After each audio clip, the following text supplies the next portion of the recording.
Happy Friday, Pearls.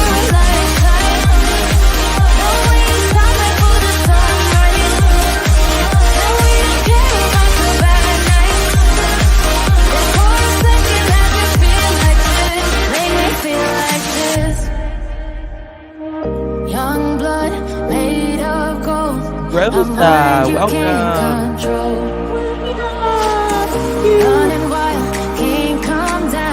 Yeah, we're so good to meet you, my love.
Hope it's going well, Cindy.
Let's take it slow. Where you go, I go too. And if you hit the bottom, I'm going down with you.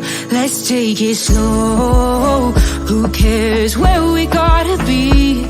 You know you'll have a good time wherever you're with me. Let's take it slow.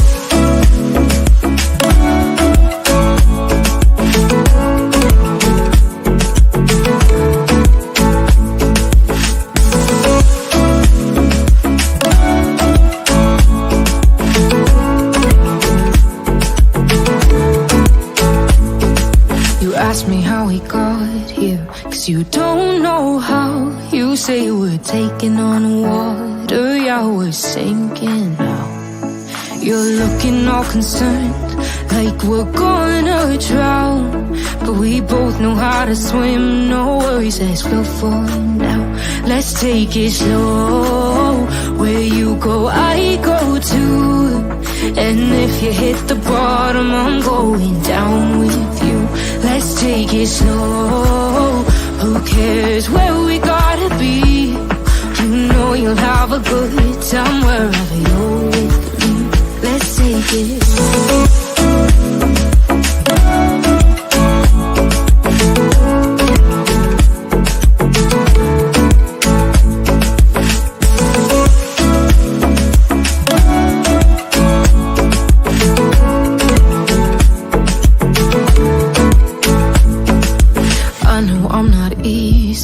I drag you out your mind, and there are days I hate you, but baby, you're still mine.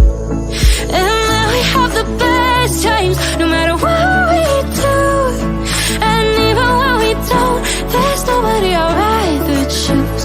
Let's take it slow. Where you go, I go too.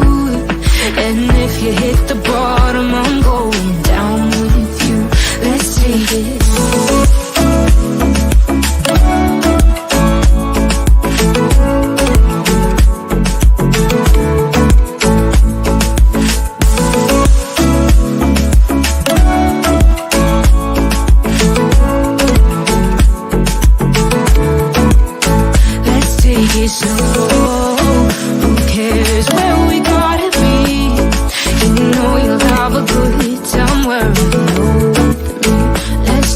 Slow, where you go, I go too.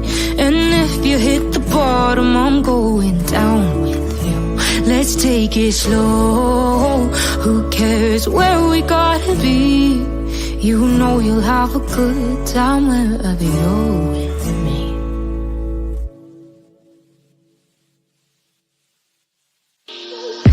I'm on my last straw. I'm broken. I'm done feeling your lies. I've had enough. I can't run your place in this faulty game. And all the words you speak mean nothing more to me. 'Cause let's start over now. Rewind. And I won't let you go. I need you by my side.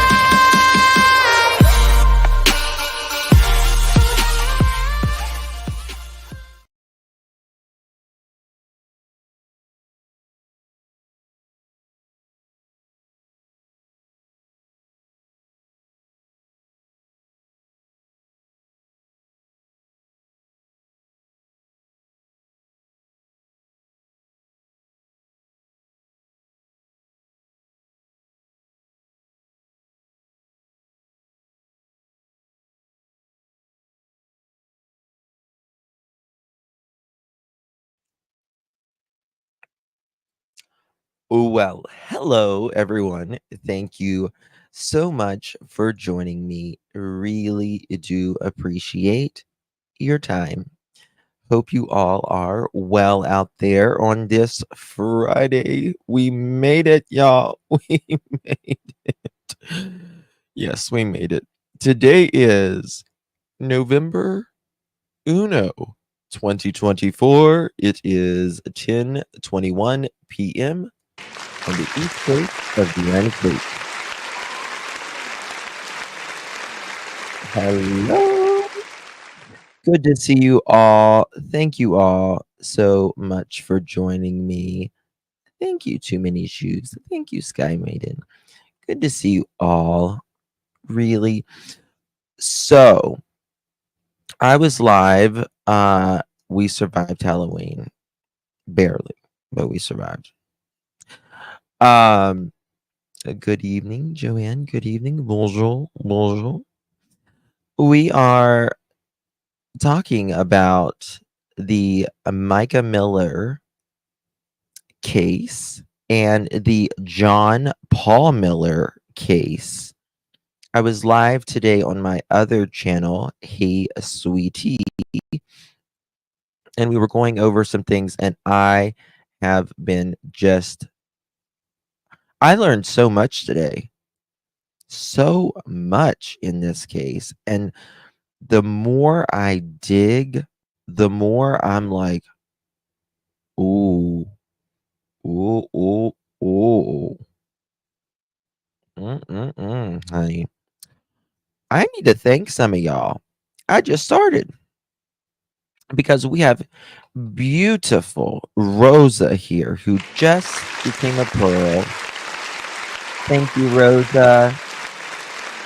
Thank you so very much, my friend. Good to see you. Appreciate you joining the Pearls. You are now family. Welcome, my dear. Y'all, please welcome our beautiful Rosa. Thank you, my dear. Good to see you. Hope you're well, honey. And we have the one and only legendary Tina Powers up in here. Thank you, Miss Tina. Good to see you, my love. Thank you so much for your generous donation. Really do appreciate that, my dear. Very, very kind of you. Love you, my dear. Appreciate you so very much. And we have a rock star, y'all. A freaking rock star. R. Taylor in the building, giving in, coming in clutch.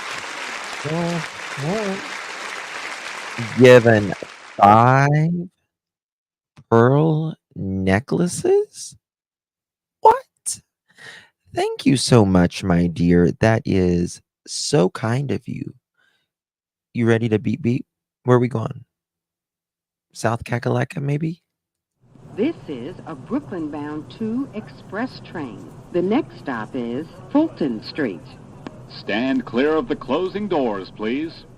Beep beep, mother chickens.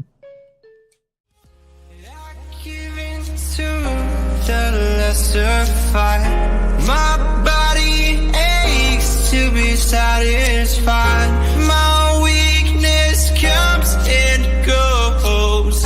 My weakness comes and Thank you so much, R. Taylor, for coming in clutch with 5 memberships.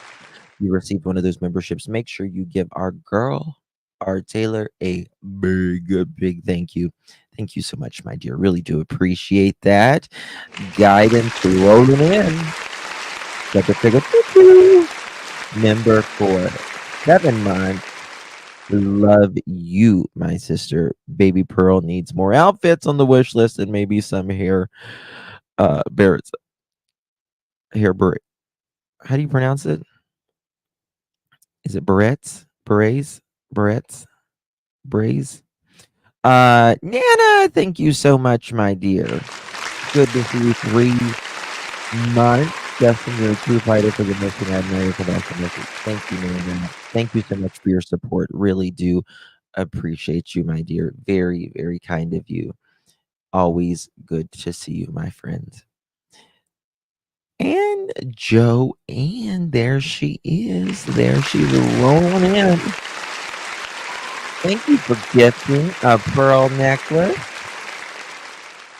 How are you, sweet Joanne? It's always good to see you, my friend. Hope you are well. And if you receive that, make sure you give our Joanne a big thank you. Very kind of you, my dear. Barrett's. Okay. I don't really. Hey, Tony, good to see you. I don't really.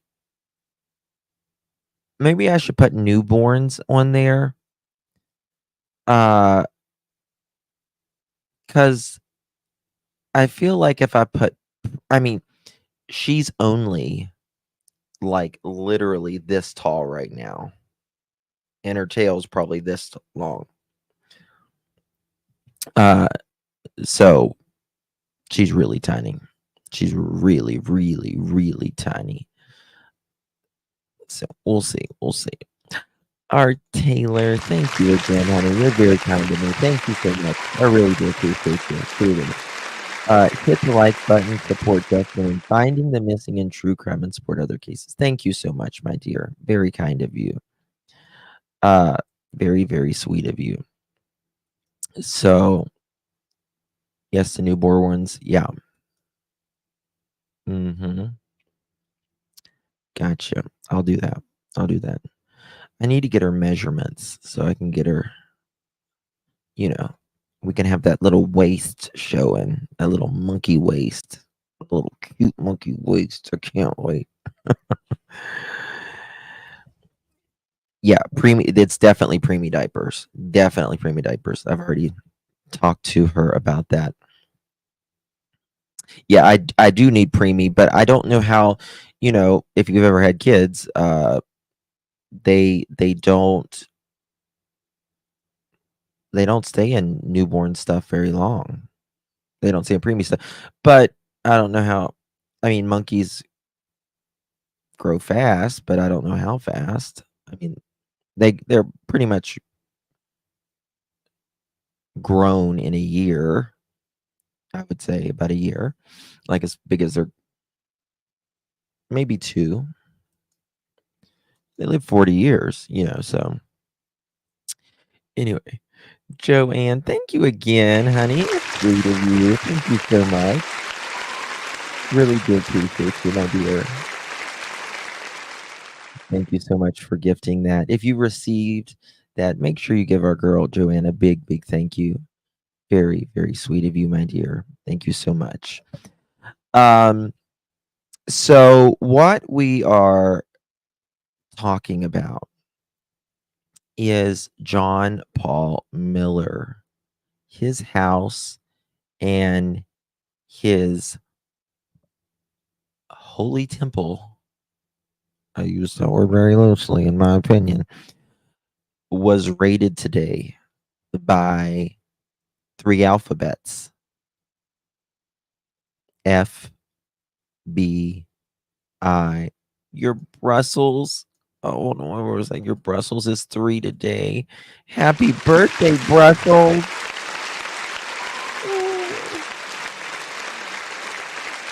Give Governor Pincus baby a happy birthday. Very sweet of you. Angel, I have a wish list up. People's wanted me to do a monkey. You guys are doing a monkey shower for me. I'm going to open it all up on a live. So, he really is, Brandy. He really, really is. I literally have so many tabs pulled up right now that it's probably enough to do 4 lives. I'm not even joking you. We'll get to what we can get, but I cannot even begin to explain to you. Put a 2 in the chat if you are not familiar with this case at all. So I just kind of know what I need to go.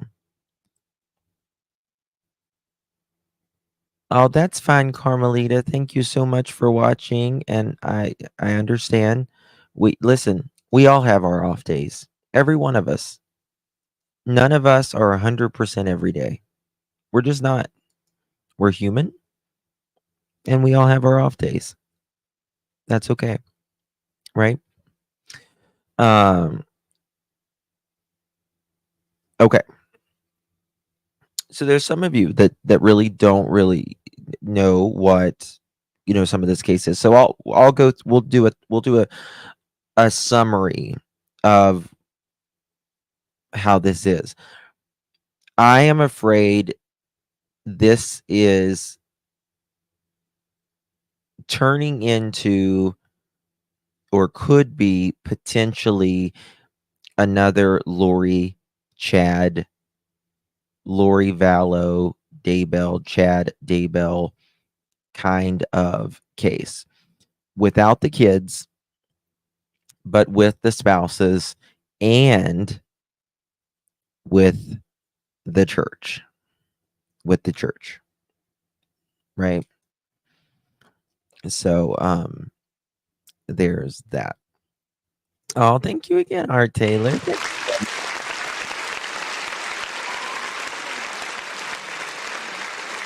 Thank you so much. I appreciate that. Very kind of you, my dear. Very sweet. Very good to me. Thank you so much. James says, I don't believe Mica did this herself. Weapon 40 feet away. I call BD. I think you mean S, right? The D and the S is close together. Okay, so I guess I see you meant BJ.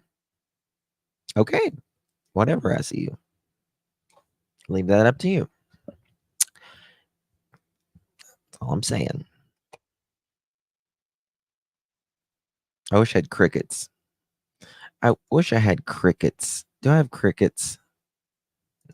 I need the crickets. I need the crickets. Some of y'all got that joke.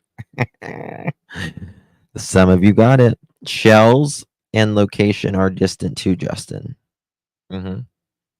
She got it. You got it. Sorry. All right. So let's give a little timeline about what went on here. Without further ado, let's get started. Credit goes to WLOS News 13. Always on your side. Let's pop up a banner. Credit will be given in the description and in chat as well. All right. So this is, for those of you that don't really know about this case, and then we're going to move quickly.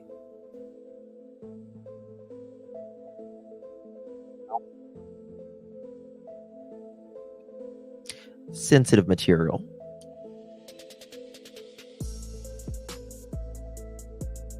The following timeline of events leading up to the death of Mica Miller, as described by Robeson County Sheriff Bernice Wilkins and reporting by WPDE, that includes indictment reports taken, or incident reports taken by police.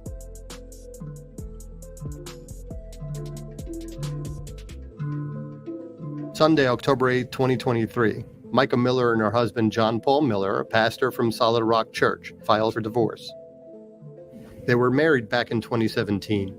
Mica's friend said she had led the women's ministry and worship team at the same church. Thursday, February 8, 2024. Mica's involuntarily hospitalized for 48 hours. Wednesday, February 21st, 2024. Mica calls police and alleges her ex-husband stole her car while she was hospitalized. She tells the officer she has known her husband since she was 10 years old and that he, quote, groomed her, end quote, while she worked for him at Solid Rock Church until they were wed in 2017. I'm going to tell you guys something here in just a moment. I'm going to show y'all something. And I apologize if I just coughed in your ear. I thought I had it muted. Sorry. But you know how we were talking about the alleged misses, or not even just misses, the others that he wanted Mica to be in bed with. You know, I found some things that he has said. Oh my God, y'all. Goodness. Just wait. John Paul tells the cops his wife suffers from, quote, episodes, end quote. Since the car's marital property, no charges were filed. Monday, March 11, 2024. 2 incidents are filed with authorities naming Mica as a victim. She calls the police after finding her tire slashed with a piece of metal. It was later identified as a tire deflation device available for purchase online. Mechanics then find a GPS device attached to her car. Wednesday, March 13, 2024.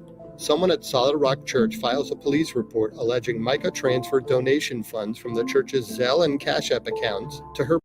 And guess what? I'm going to show you guys here in a little bit. Solid Rock Church may be a thing of the past.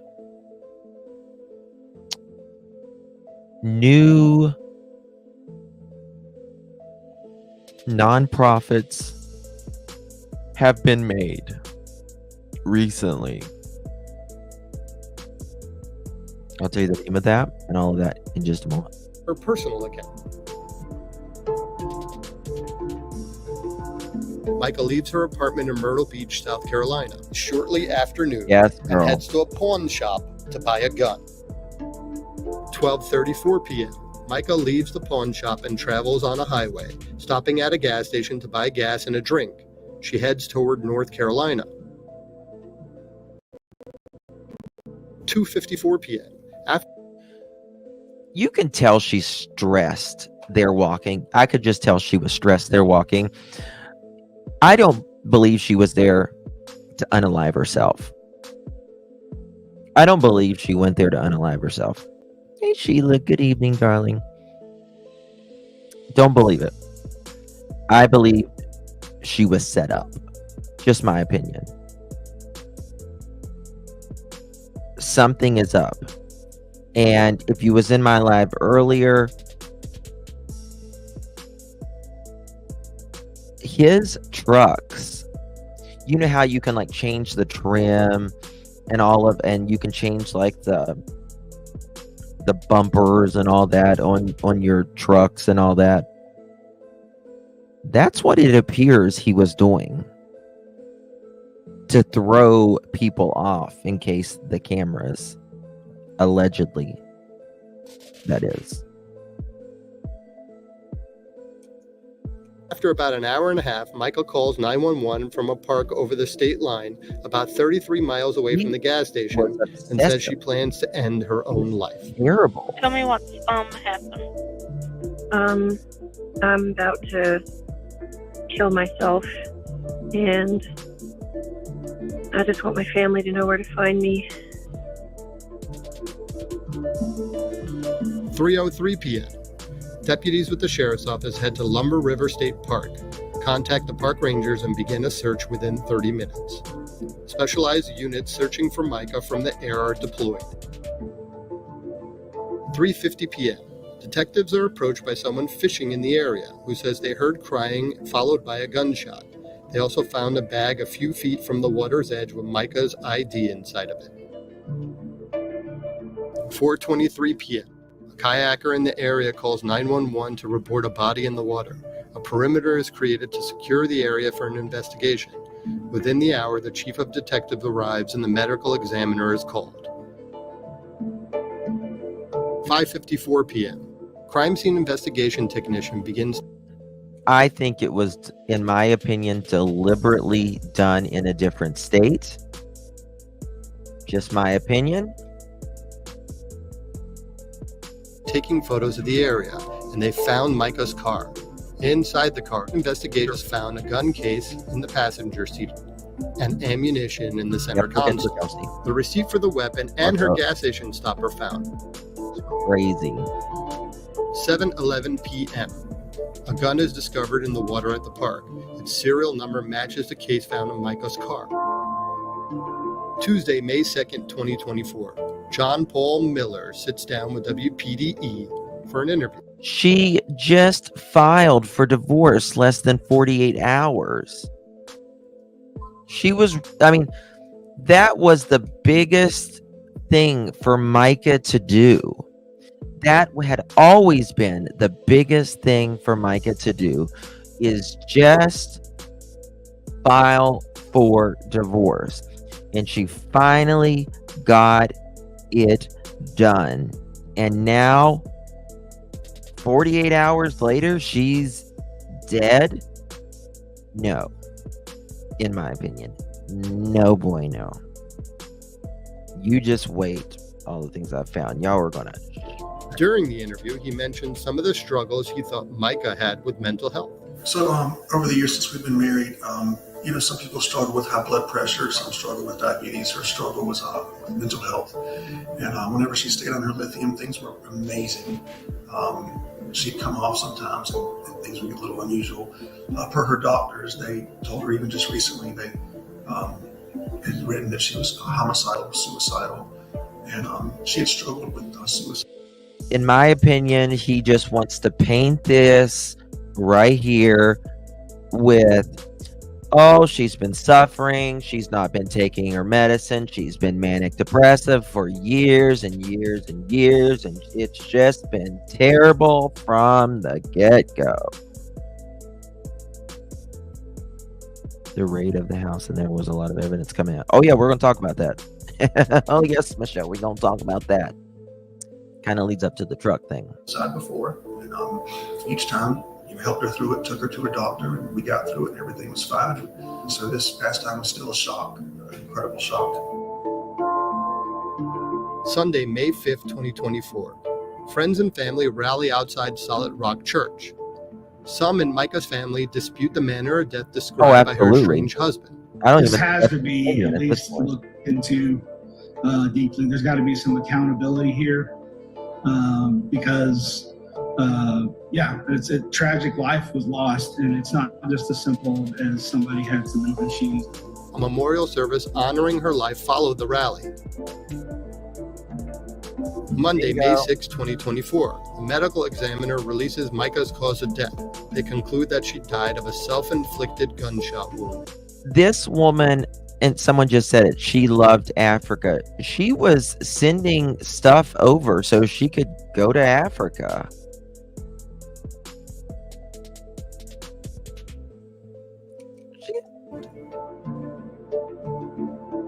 Mica's family meets with deputies about the investigation.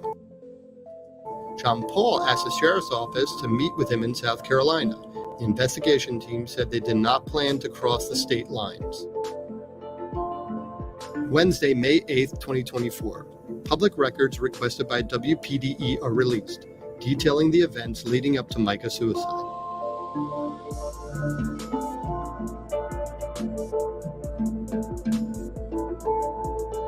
Okay, very good, very good.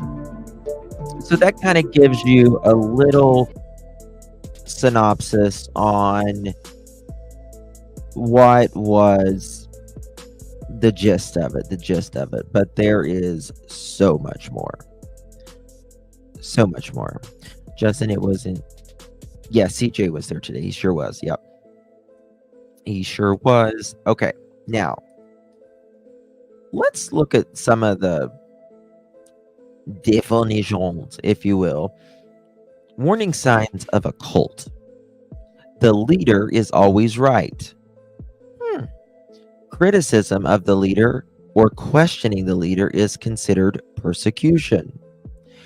Anything the leader does is justified, no matter how harmful it may be.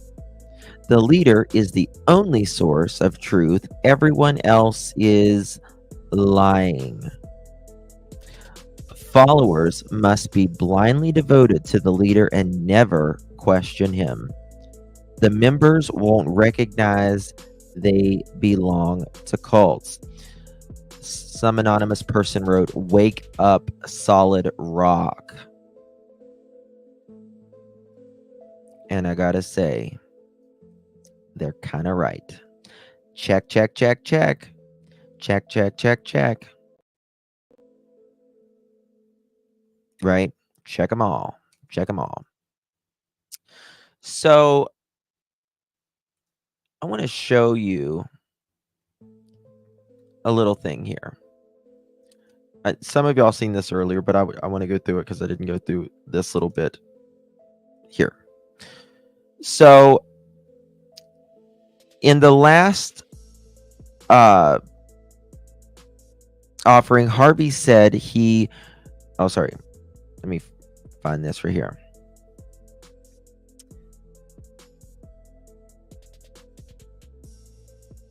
Where do I start? Let me see where I need to start. Sorry. So Mica, she purchased a weapon right before she passed. Right before she passed. And hey, Seth, good to see you, brother. And when she purchased this weapon,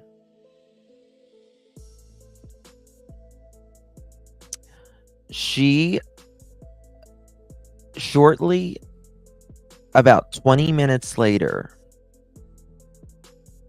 the people who own this pawn shop was looking at the surveillance. They didn't really see much. Didn't really see much going on.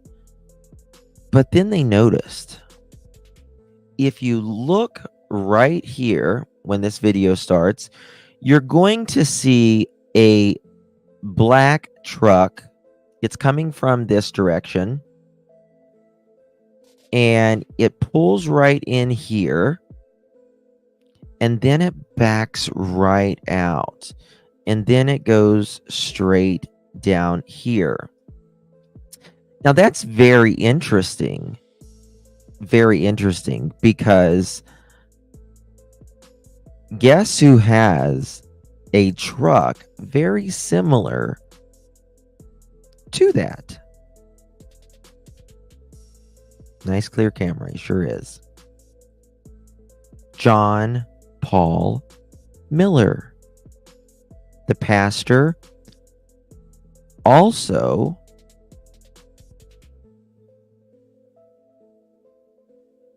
Mica's husband, right? All right, so watch this. See right there? Coming in. Now it's going to back up. Now watch over here.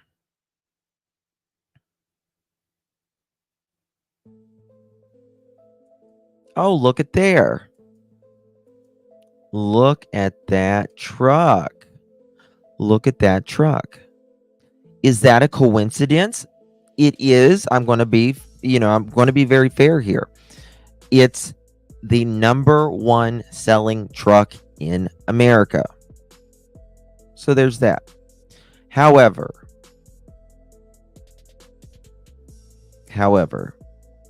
we're going to show you some things here. Mica happens to be there. Why would a truck pull in right there and then back out and then go that way? And then your wife, who's struggling, in my opinion, mainly because of him, ends up dead. The truck is in the driveway at the house right now. Yep. I'm going to show you guys some stuff. So there it goes. Now, according to Harvey, when he first saw the truck, he immediately discounted it. Quote, I knew that was not the truck of John Paul Miller because take a look at the truck from later that day, captured by traffic cameras. The truck is a flock camera image released by RCSO, had a chrome tailgate and a dark colored bumper. things, according to Harvey, are, quote, all important to identifying John Paul Miller's vehicle. Right? So, it had a chrome tailgate and a dark colored bumper. Chrome tailgate, dark colored bumper. But wait, there's more.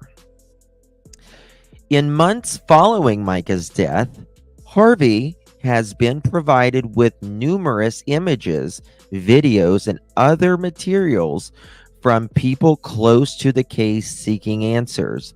Among the files he obtained was pictures of Miller arriving at the office of his attorney, Tom Winslow.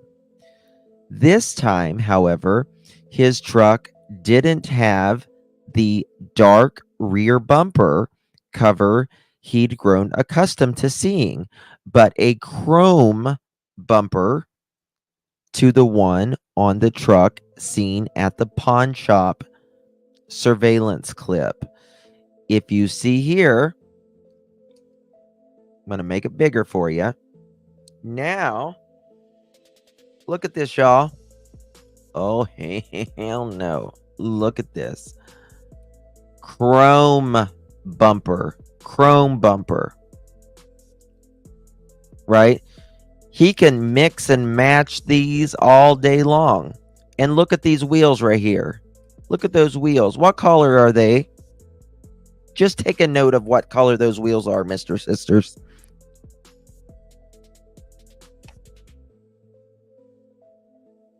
You see? Chrome wheels, chrome bumper, chrome tailgate. FBI, open up, mother chicken. Harvey continued to review everything sent to him containing images of videos of Miller's truck, and noticed in an image sent to him of Miller's truck on August 21st, 2024, the bumper was again black. Then, in another image taken on August 26th, 5 days difference, the truck once again had a chrome bumper. Look at this. If you notice over here, we have a chrome bumper. If you notice here, 5 days later, we have a black bumper. Yes, he's a bumper humper. I said the same thing. Bumper humper.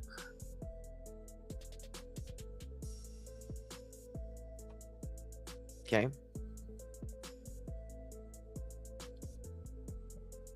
Just saying. Just saying. Now, after realizing that identifying features of John Paul Miller's truck were potentially being altered, Harvey said he, quote, spent hours going over dozens of photos of the truck. Quote, I was stunned at the different combinations that he is creating by covering and uncovering certain parts of the vehicle. Harvey said he even changed the colors of his wheels. Look at the black wheels here. Remember earlier, what color were they? What color, class? ESW, Rita, Ginger, Blue Dumpling, Black Skies, ICU, Fine Summer, Nice Marie, Nice Marie, Nicole, Heidi, One Mad Mama, Butterfly Kisses, Hatters, good to see you. They were silver chrome. Yes.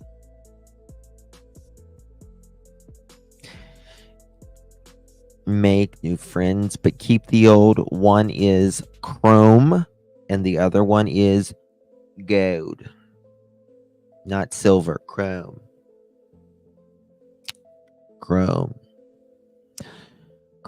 out. Okay. Even if the appearance of Miller's truck were to have been frequently altered, many believe his reported alibi, i.e., attending a childhood soccer game in Charleston in April 27, 2024, makes it virtually impossible for him to have been involved in the death of his wife. Quote, the investigation confirmed that John Miller was accompanied while traveling to and from the event in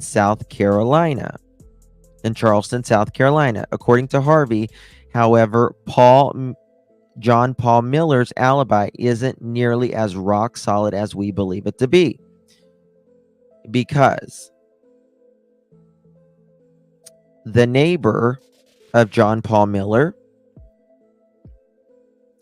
states that he saw John Paul backing furiously out of his driveway and going down the road very quickly, almost hitting the neighbor. There have been a couple accounts that say that they have seen JP. However, JP says he was at a soccer game with his kids. His new girlfriend, we're going to get to that in just a moment. Don't you worry on that one. We're going to really, because I find that part fascinating. His new girlfriend says, oh yeah, he was there. Yes, he was there. There was over 100 people at that event, JP says. Not one has came out and said they saw him that day. At all. In fact, I was watching a video earlier. I showed it in my other live. I don't think I have it pulled up here. But a guy states he saw him in Myrtle Beach. I don't know. I wonder if they found cans of Rust-Oleum peeling coat in his garage. That's a very good question. Now, I want to show you who JP is now, as of recently, allegedly, at least according to a ancestry website, says they are now married. Yes, Susie. Kind of looks like a Callista Flockhart, if you ask me. The Wish version, maybe. I don't know. I'm just kidding. Onward. This is the two lovely sinners. Yes, married now. But guess what happened to her husband? Who she was married to?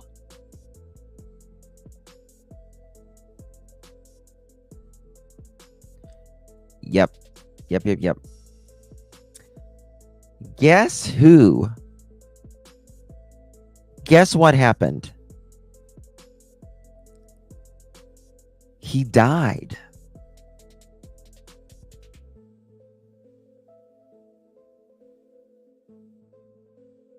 Her husband died. He was paraplegic and they lived next to a pool where they went there every single day. Hey, Patty, he was, yes, I see you. He went there every single day. He had been paraplegic for 20 years. And he was by himself this day.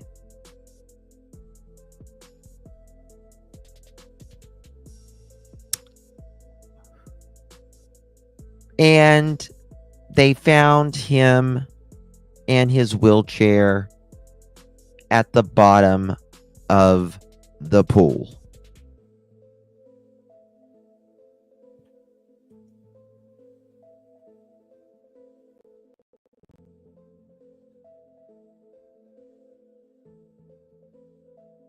Yes.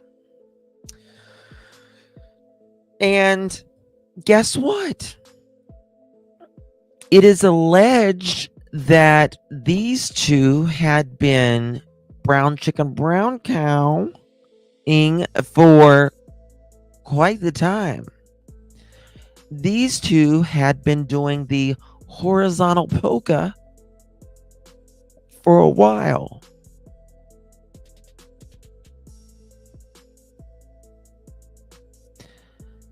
Way before Mica or her husband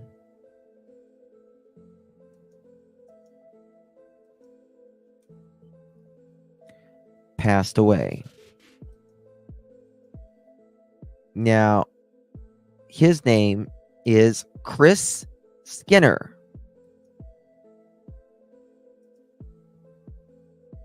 One second.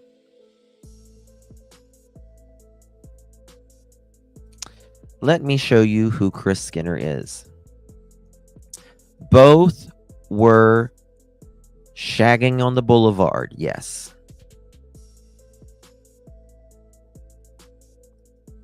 Beautiful picture right there. Unfortunately, their dad is gone to a horrible accident.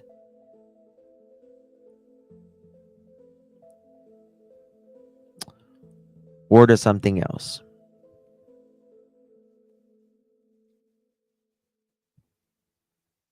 I believe they have reopened his. Wasn't her husband good friends with the pastor too? Why are you telling my stuff? How you doing, 77? Good to see you. Yes, they were very good friends. We're going to get to that.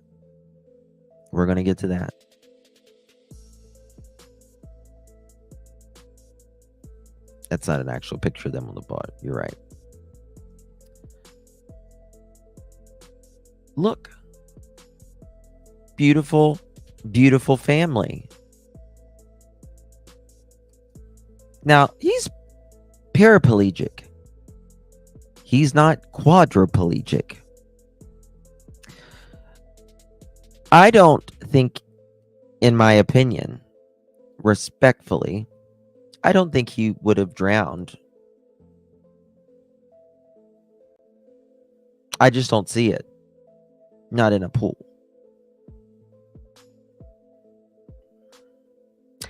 But allegedly, this was a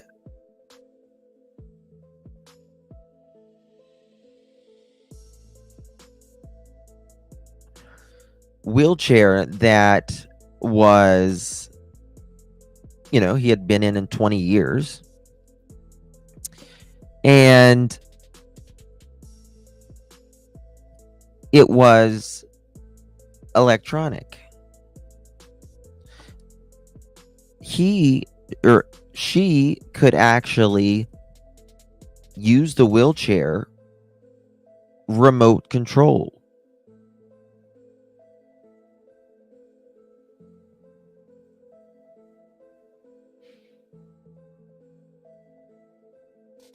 I did not know that, Ginger. He swam almost daily. I know he went there daily, but I didn't know if he swam or not. I wasn't sure about that part. Oops. Beautiful family. Just lots and lots of pictures. And it's sad that this happened. Very sad that this happened.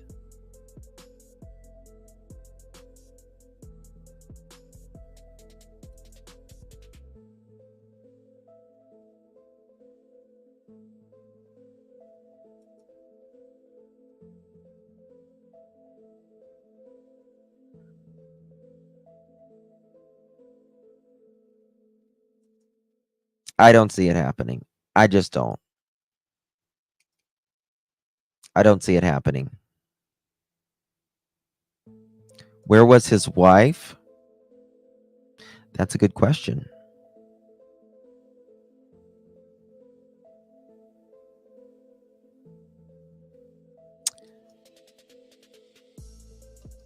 Perhaps. Cuckoo, cuckoo. Thank you, lovies. I absolutely love your shirt tonight. I don't think I've ever seen you wear the same thing twice. Oh, I wear the same thing twice all the time. You're very sweet. Thank you so much, my dear. I try to look good for y'all. Yeah. I try not to scare you. They usually think I'm a scarecrow this time of year, though. You know, 'tis the season. When in Rome, be a scarecrow. Thank you, my dear, for 4 continuous months. Love you to pieces. You know that? I know that. Okay. In bed with Pastor R. Taylor. Speculation, in my opinion, since the affair has been going for a long time. Well now. We're just getting started. Just getting started, because I got some shit to tell y'all.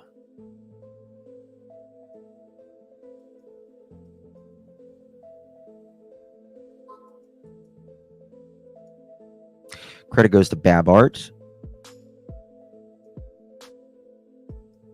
I don't have a pool to fall in, but like the least he can do if he's like this, right? If he's just laying there, all you gotta do is this. This is a sermon. I want you to know that. Strawberry kisses, you little cute as a button, you. Thank you so very much, my love, for becoming a pearl. You're a strawberry pearl. How about that? Thank you, my dear. Really do appreciate you, my friend. Thank you so very much. Welcome to the family. Y'all, please welcome our newest strawberry pearl. Strawberry kisses. She's a strawberry kisses pearl. How about that? I want you to listen to this mother chicken right here. I want you to listen to it. This is bad. Listen to what he's saying. I might rapture on this one, guys. I might go through the fucking screen on this one. I'm not going to lie. When you hear what he says. John Miller mocks lame man by the pool.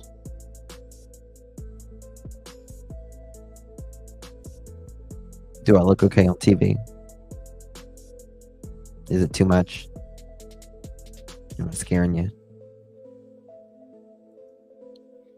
Guys, I'm telling you, I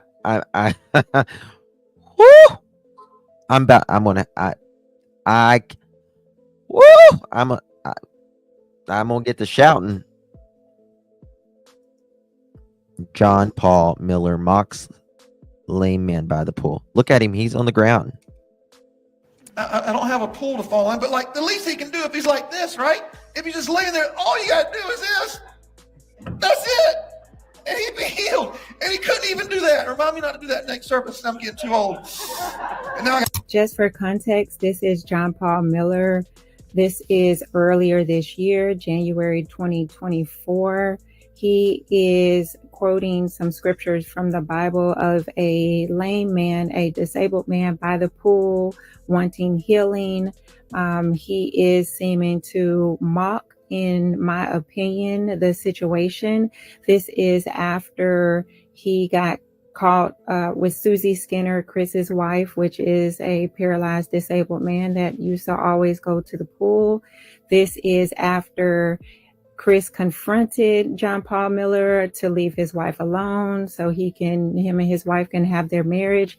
And this is also after Chris ended up drowned in the pool that he used to go to every morning. So what do you guys think of this? it says there was a sick man lying by the pool who had a deep-rooted and that word is lingering, not lingerie. That's a totally different disorder, okay? It says lingering infirmity, just so you know. Lingering infirmity disorder for 38 years. Now, it says that it was an infirmity. We assume it was his legs because he was lame, and he was. But the same word infirmity is the same exact word Paul uses in the New Testament when he talks about weakness and how we should appreciate a weakness because it means that we can see Jesus being strong in our life. So I wonder how many people in this room, that this guy is sitting there on the side of the pool and he's waiting for an angel and he's about to see the captain of the angel armies stand before him. Surely when he sees God standing there before him, surely he says, oh, I want to be healed. Heal me right now. Yes, of course I do. That's why I'm here. I believe. Heal me. Is that what he said? Okay, no. Sir, I don't have anyone to put me in the pool when the water is stirred. There's an explanation. Watch it turn into an excuse. I try to get in, but someone else always gets there first.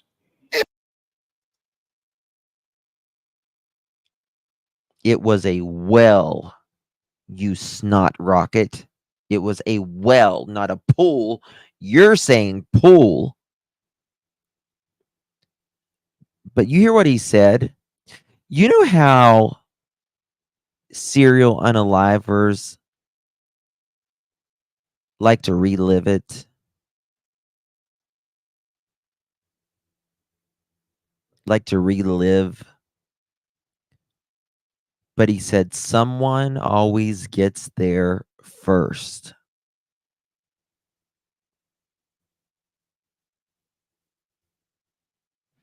Someone always gets there first.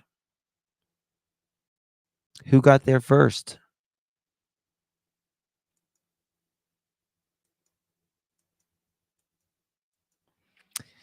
And in my opinion, if this is related, which as of now, that's a no.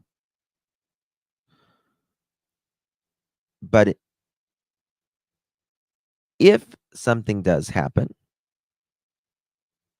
in my opinion, he is here reliving it, bragging about it.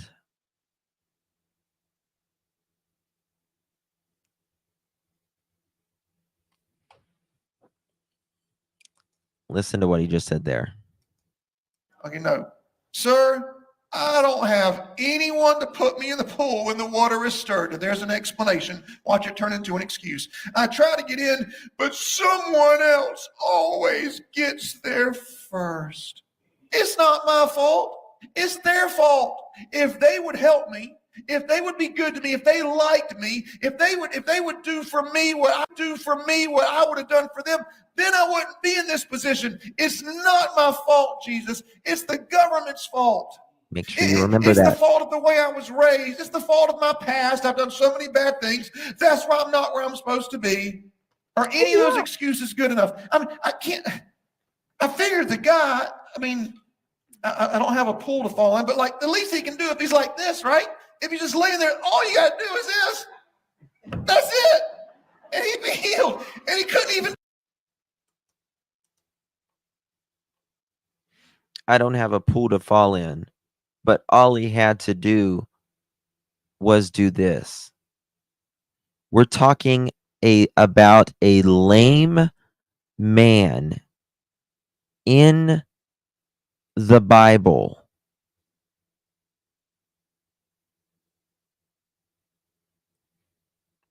And let me tell you, sir, that lame man will see Jesus in heaven, I'm sure.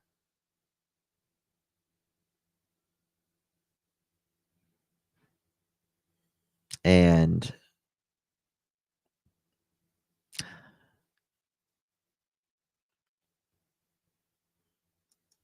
do that. Remind me not to do that next service. I'm getting too old. And now I got vertigo. Okay, anyway. So, verse 8, Jesus said, My cup of tea.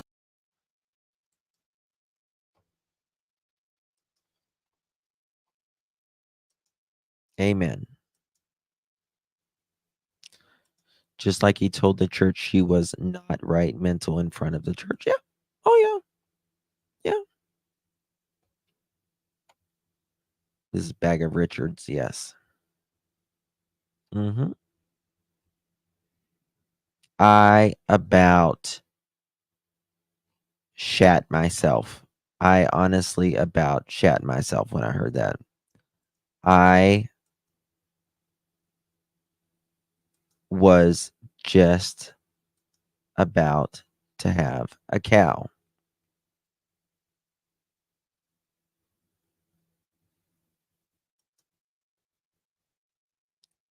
Just unbelievable.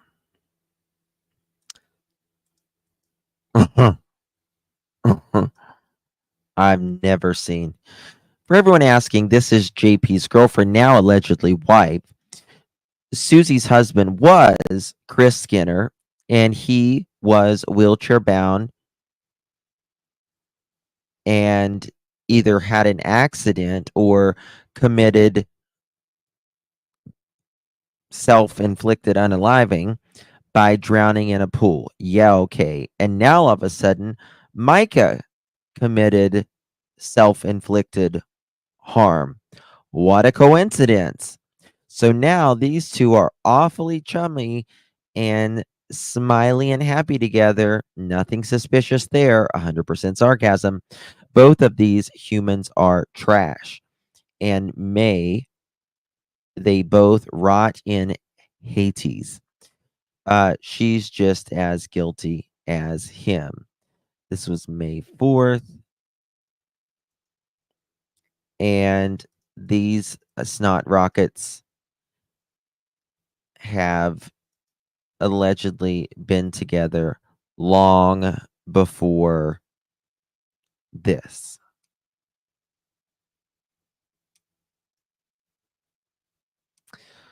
June 14th rolls around.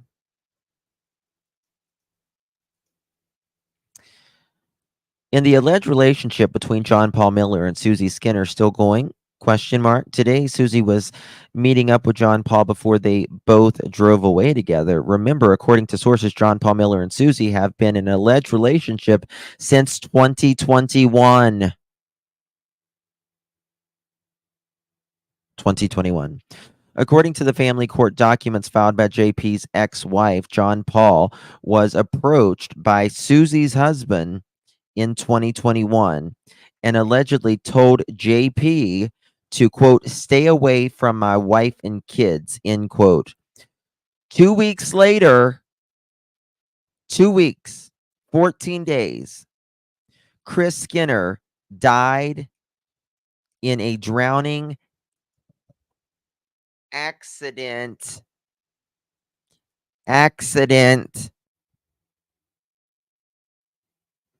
Hey, Nurse Sandy, how you doing, darling? 14 days later, after he told, stay away from my wife and kids, you home wrecking hell on wheels.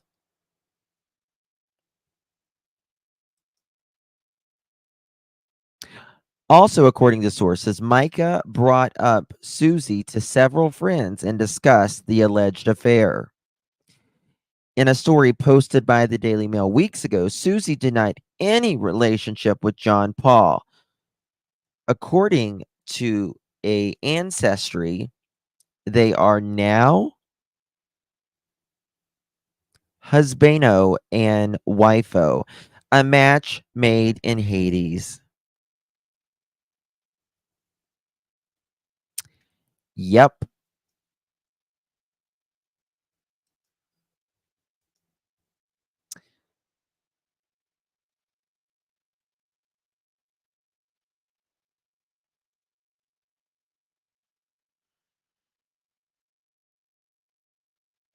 Also, water being involved or near both scenes is a little weird to me, someone said. That's a good point.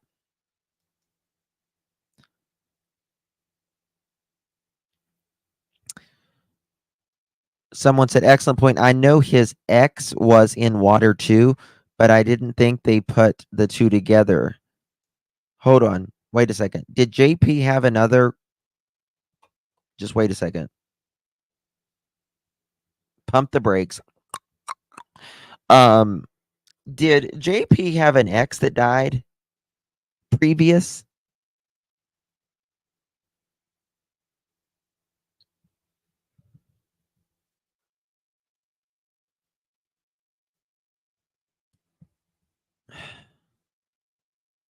Anyone know?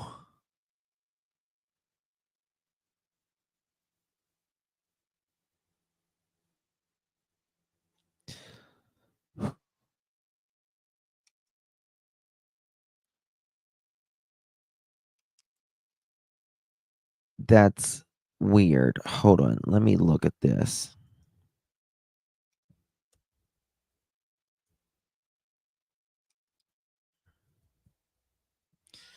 Uh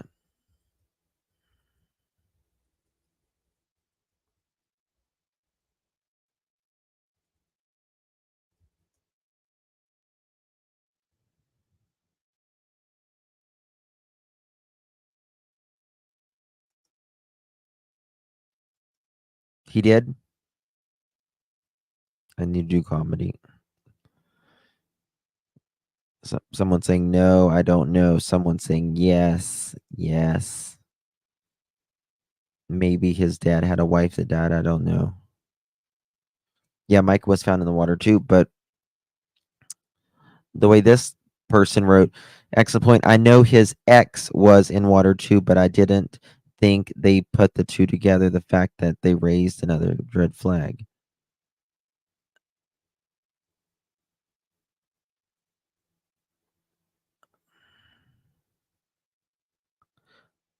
Oh my God. Someone put 20 months ago, this is turning into the doomsday couple drama. It really is. Someone just said it. Thank you, Mini Panthers.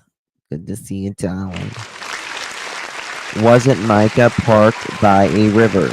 Yes. Yes, she was. Yep. That's what we're saying.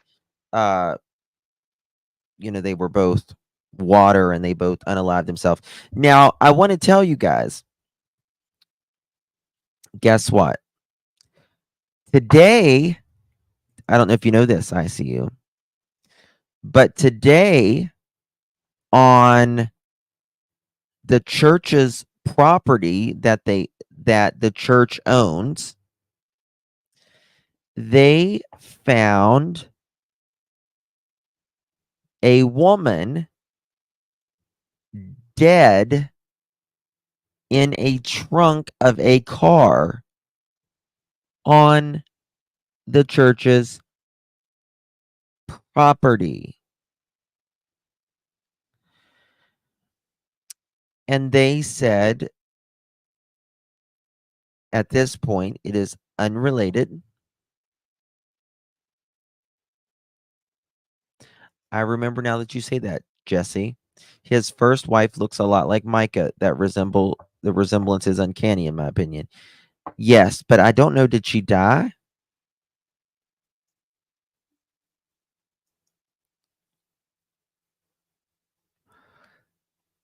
Yes. today,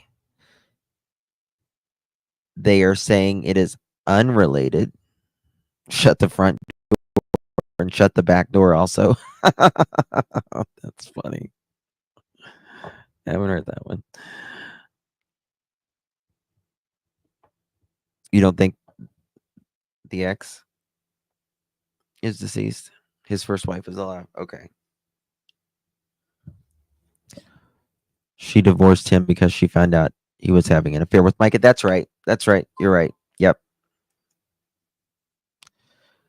Yes. So today, while they were doing the search inside his home, and the church, they were damn, where was that?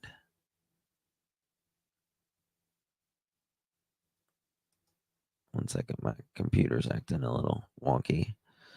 All right, let me show you this.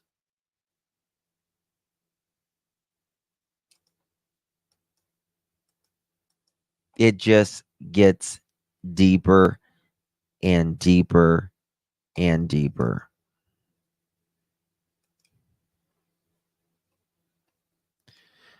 The primary investigation into the events of what happened to Mica before Mica died, a source familiar with the search stated, citing allegations of interstate domestic violence. Here is the photo. That appears to be either a Cadillac or a Toyota. I'm pretty sure it's a Cadillac. A Cadillac car. Yeah, put your waders on, honey, because you're going to need it. It gets deep. Right here.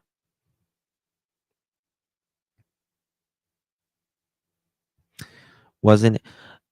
I don't know about that, if there was a pew-pewing, but someone mentioned today that there was a couple that was allegedly missing from his church. Nope, it's not a Mercedes. I can tell you it's a Cadillac.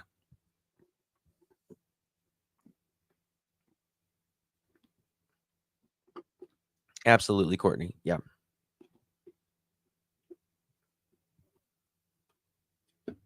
When was that, James?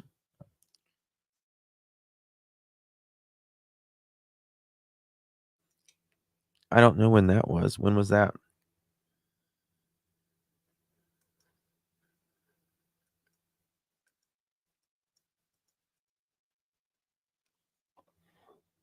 It's all bizarre. Now, like I said earlier in the live today on my other channel, there is millions of acres in probably that county alone, but throughout South Kakalaka. Why on this day was that car found on that church property and a dead woman is in the back of that car? I'll wait. Now, I want to be clear. As of today, they say unrelated.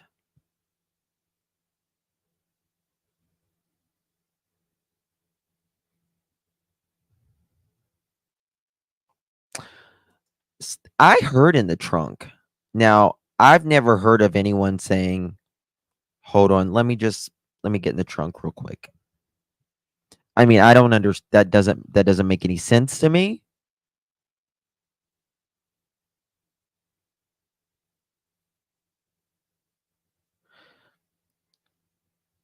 Gypsy, that is just what they say. That's just what they say. Not at the church, Queen Cece. It's the church's property.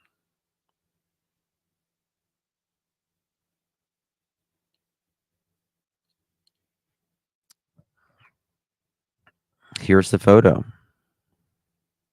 The neighbor said drunk. I mean,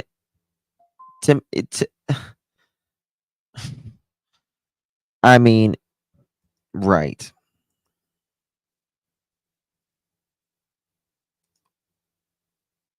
Sent a text about the couple sus. Oh my God. Okay. The property is owned by the church. Yes. But, usually when someone is being unalived, what place do they go? They go in the hatch, right?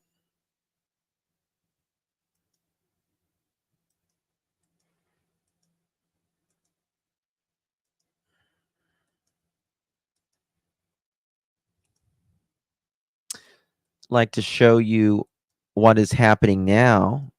Thank you, Cassandra. Cassie.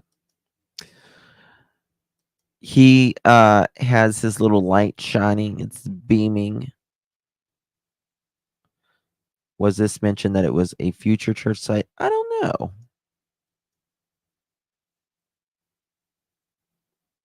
He's home. Let's see what kind of tailgate he's got on today. He's got chrome wheels on today. That might be a chrome bumper. Yeah. But it appears there may be a leak in the police office because maybe not, I don't know. But he got wind that they were coming today. Maybe they called him, gave him a courtesy call. But he was gone by the time the FBI got there. He probably has left in his house. They probably took about everything. He probably has baked beans, douche, and a lawn chair left. That's probably about all he's got left in the home. Probably about it.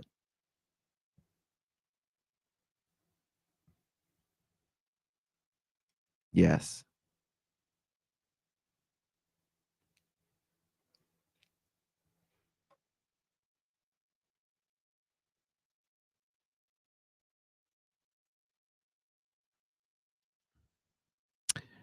The future mega church site. Yeah.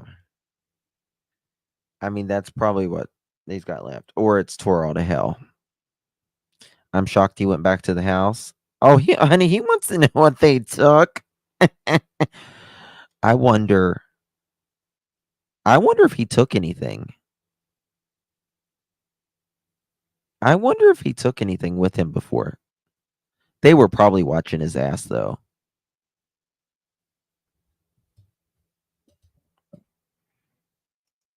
And some self-tanner. Got me there.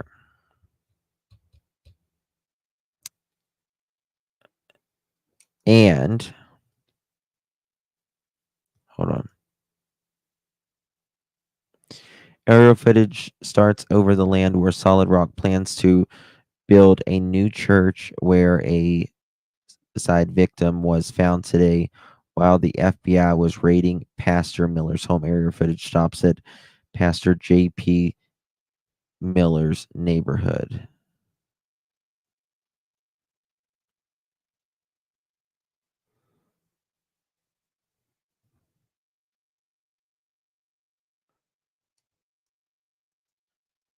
Okay, guys, so look at this.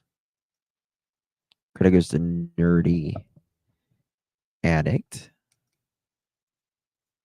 Look at this show.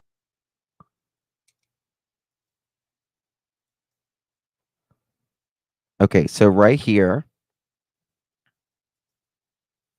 is where they plan to build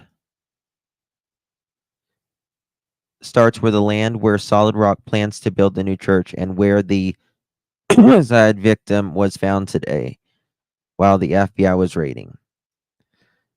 So this is where they plan to build the new church. Boy, that's a way to start it. The church to start. Yeah, find a lady in the back of the trunk. And it's not starting out so great. Right there's where they plan on building the new church.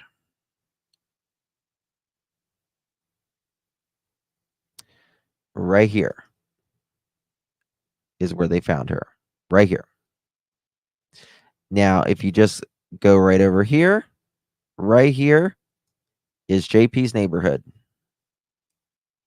Right here, El New Churcho, and where she was found, right there, right here. That's how close. I mean, you can throw a rock. Look at that. You can throw a rock from there to there. You can throw a rock right beside the highway. I mean, why do you just pull over right there? Was the car on fire? No. No bueno.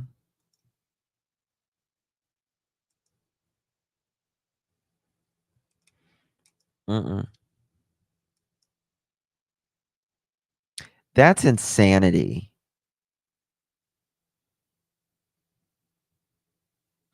Oh, what if that's a sad chicken on the new marriage? Well, you know, speaking of marriage, God, I've got so many things to show y'all. Not enough time in the day at all. Let me show you this.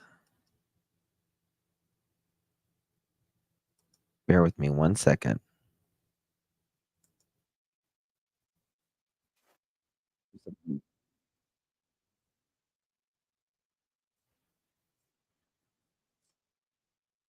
One second.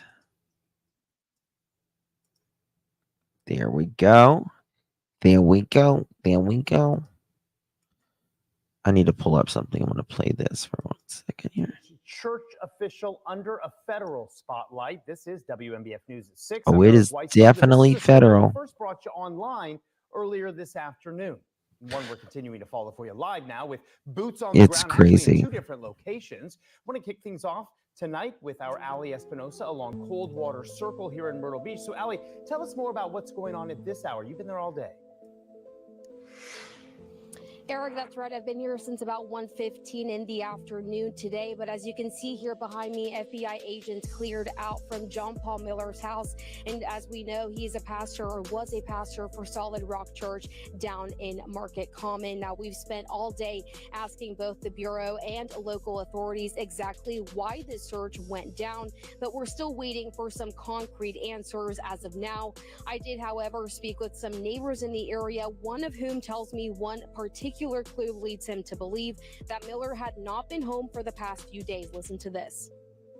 He walks the dogs and then goes back inside. But, you know, that's all he ever does. You haven't seen that? No, in a couple of days. His truck is gone. His truck was there yesterday, but it's gone today. Now, I have tried to reach out to John Paul Miller himself for comment about this search, but he has not gotten back to me. FBI agents have also told us they will not be releasing any additional information on this tonight. Live in Horry County, Ali Espinosa, WMBF News. All right, Ali, and our live team coverage does continue tonight, just down the road at Solid Rock Church. Look at this. The news of the search at Miller's home caused a bit of a stir earlier today. That's where our Julia Richardson joins us live. And Julia, you've been out there for a few hours yourself. So what have you seen there tonight? Yeah, Eric, well, it's definitely been a lot quieter of a scene here out at Solid Rock Church in the Market Common area. But I have seen and spoken with a few people who have just come by and seen just to see what's going on. Some of them say they live in the area. Some of them say that they have just been following this case and they've just been curious to see what's going on. Now, I've seen several people come by just to take videos and pictures of the church. Right now, there's a piece of caution tape blocking off the parking lot, but it's unclear who actually put it there. As a spokesperson for the Myrtle Beach Police Department told me, they had nothing to do with it. It also appears no one is here at the church. I have tried the doors and they are locked. I did speak with one woman who was protesting outside of the church on behalf of Miller's late and estranged wife, who tells me she's been closely watching Miller for months. I've been following it since the day after it happened. I watched the pastor announce Mica's passing from inside the church and followed it quickly. I was working today and actually was on a TikTok live, and it was announced that the FBI was at the pastor's house, and it just went from there. And WMBF News will be keeping you posted both about what we're seeing here on the ground and also any other information we can gather about this FBI raid. But for now, live in Myrtle Beach, Julia Richardson, WMBF News. Julia, thank you. And it's important to know that John Paul has been a target of major public criticism since April, when Robinson County deputies say his then wife, Mica Miller, committed suicide. You're looking at pictures that show Mica. Y'all are gonna crap. Here in Myrtle Beach, that was April Watch this. 27th. Deputies say she used that gun just 2 days later to take her own life at the Lumber River. All right, now we're going to get back a little bit back to Jerry Skinner, who was the man who died in the wheelchair. Okay. Gonna do a little bit of a deep dive here. It says Jerry Skinner's deep death dive. Interesting information here, as I wondered how it would be possible to make the wheelchair go into the pool yet look like an accident or user error ? Someone said Chris Skinner drowning was on camera, so I went down the rabbit hole trying to figure it out. A sign does say that there is surveillance at the pool. Death ruled, quote, accident. A GoFundMe to get him a new PerMobile F5 raised $33,191 back in 2016. Side note, Susie also received a GoFundMe in the amount of $24,341 after his death.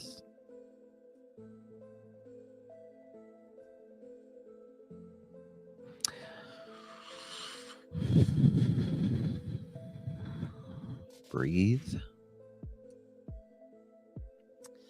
However, when looking into his wheelchair, I found that there are remote ways for a caregiver to control the wheelchair and apps to track distance, among other things, which could explain this accident.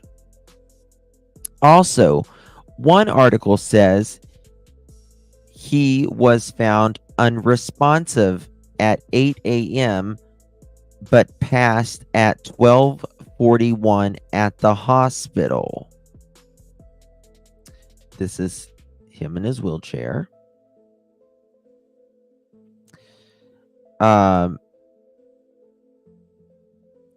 These are the accessories that goes with the wheelchair, and it has a speed control dial, and it has a smartwatch where you can track the wheelchair. You can also set a perimeter on the wheelchair.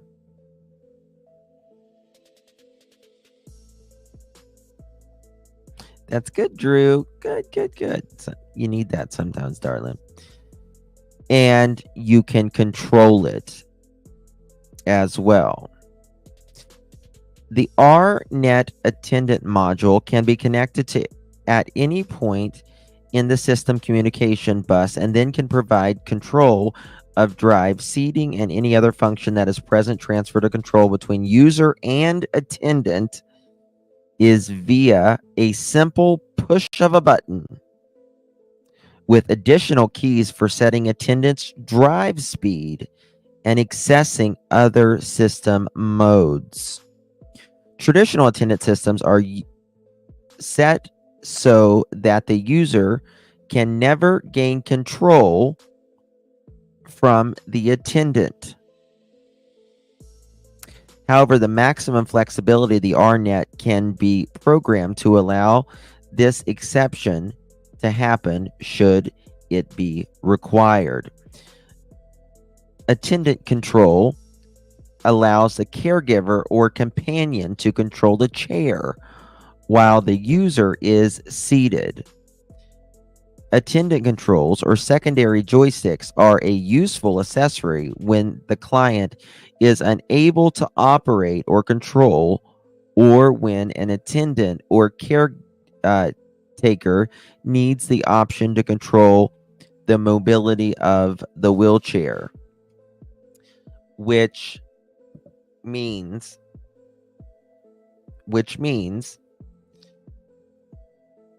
there are quadriplegics and people with different disabilities where they can't control anything. And so, yes, the chair was in the pool with him. Absolutely. And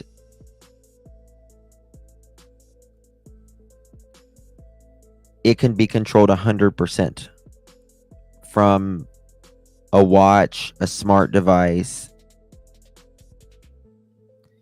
And you know what I think? I hope that they have reopened this case, from what I understand, allegedly. And I'm wondering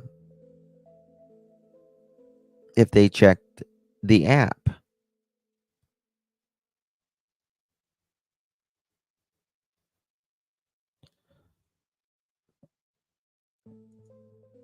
Well, Babs, JP was allegedly having an affair with his wife, and they are now allegedly married.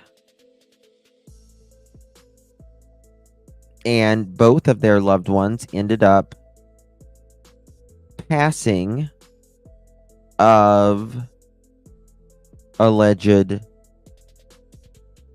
self-inflicted unalivings or accidents. Yeah, I think they're checking everything too.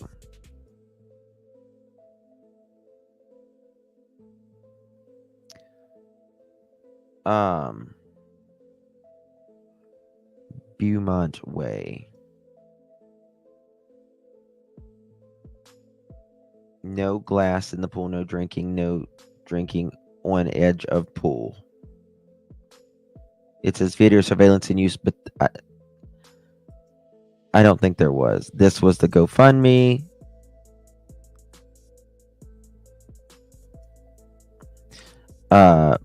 When he passed for the wife, this was the GoFundMe for his wheelchair. So a physical therapist, who's a good friend of mine, asked me Here he is. to come in and try a This is standing chair. And Jerry who died. I finally said yes. It took me a while to go in, but once I did, I got to try this chair out. It's a Permobil F5, and it stands up real tall. Everything. It's a life changer. It's a game changer. And Daddy, can you please stand? I'll try. Hold on, baby. So it's pretty neat. It's good because it makes it so I bear weight on. I was getting to that, Justin. To prevent osteoporosis, makes the blood flow, your digestive system gets going real good. It's good for your immune system. And mentally, emotionally, it's really good. It's good for all the muscles. No more pressure sores. You can stand up and just chill. Dunk a basketball. Yay, Daddy's standing! Yay! Hey, buddy. Hi, Daddy. Yeah. Touch you. Hi, Daddy. Yes, yes, Daddy's standing. And then can you drive it? Chris, can you drive it once you're standing? Yeah. It's dry. So, if you need to go swim and do something, like come over here and give them a ride. So sad.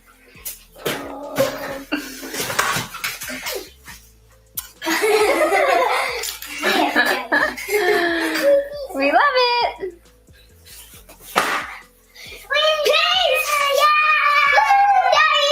Yes.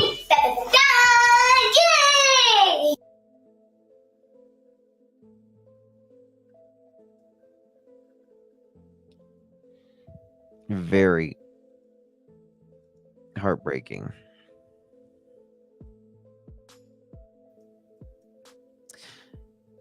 Remember, 2 weeks before he died, he told JP to stay away from his wife and his kids.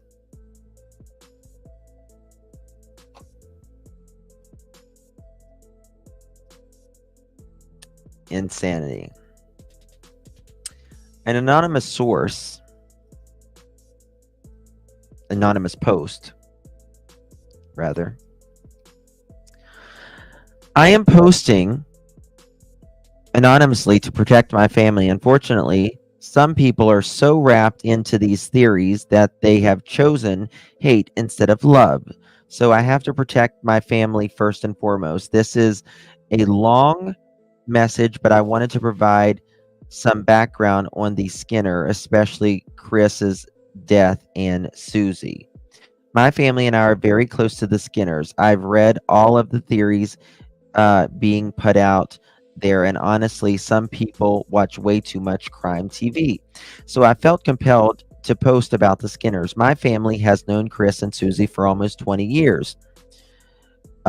We helped raise their beautiful kids. I chatted on the phone with Chris often throughout, and we chatted a lot over the last 5 years of his life.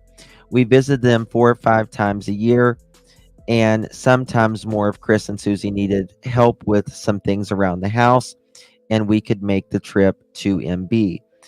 I've searched JP a few times while visiting the Skinner in MB, even chatted with Mica, who was a previous soul with an amazing, who I think she meant precious soul, with an amazing voice, and we visited the church for the one and only time we went to Solid Rock. I definitely didn't get a good vibe from JP. With that said, I can't speak on a lot of him before all of this. Now, Susie, I can speak a lot about. Susie isn't the monster she is portrayed to be. To be honest, she's a victim in this as well. Susie and JP weren't seeing each other while Chris was alive.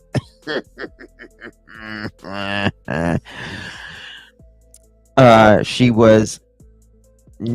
had no time for that. Chris needed a lot of care, moving from his chair to bed to couch to wheelchair multiple times a day, among many things that a quadriplegic, OC was quadriplegic, did. If he didn't constantly shift the wheelchair to bed to couch, he would get pressure sores. Well, we know that he didn't because he had the wheelchair thingy. That are just really painful. Get his body into sweats and high blood pressure and can be life-threatening. So Susie worked full-time and was his full-time caregiver. So she had zero time for all of that. When we would visit, I would take some of the load off of her so she could finally get rest and chat with the wife. So her heart was 100% Chris. Now, I've got some feelings on this. That's either that person's perception of only going there 4 or 5 times a year, or, in my opinion, it is one of them. If you know what I mean.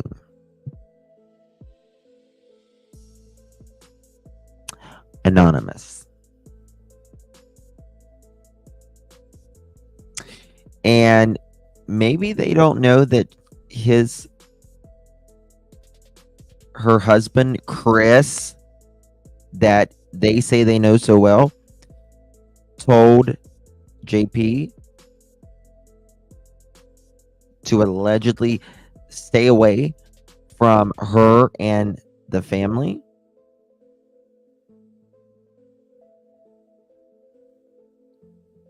Susie Homewrecker, Susie Homemaker, can't get time for anything she wants. Say it, Susie Q. Say it. Say it, girl.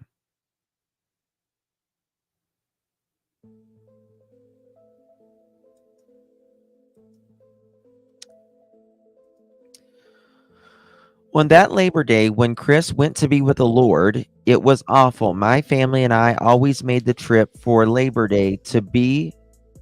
And by the way, this was Labor Day. Shouldn't the pool be like filled?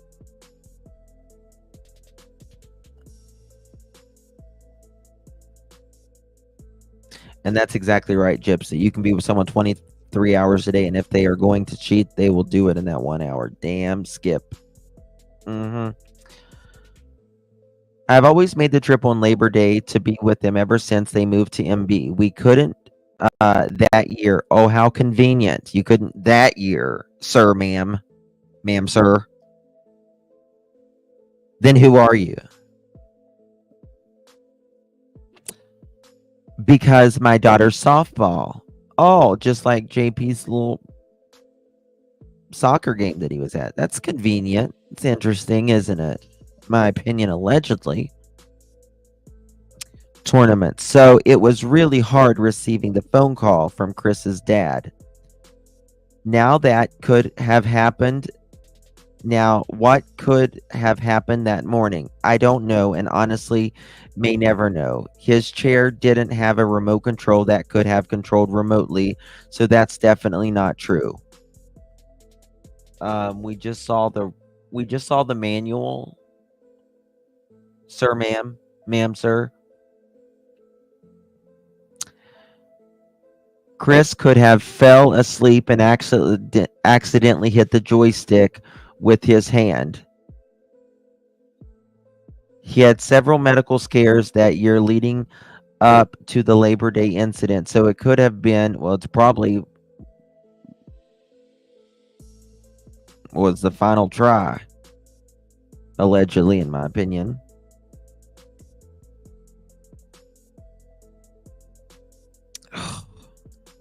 So it could have been one of those medical issues causing him to hit the joystick accidentally. Well, if it was a medical scare, I'm sure they did an autopsy. I'm sure that they did.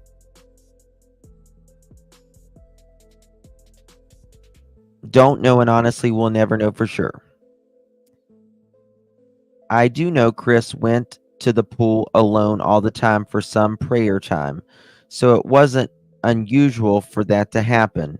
Seems like they're like really explaining a lot here. We've even chatted on the phone while he was at the pool. How convenient. Or the Market Commons pond during the day when Susie was working. But you said she had no time for anything. She had to take care of him 24/7.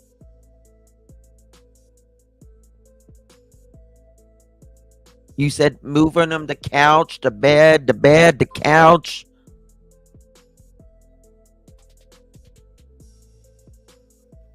seems like, in my opinion, they're explaining a lot when it comes to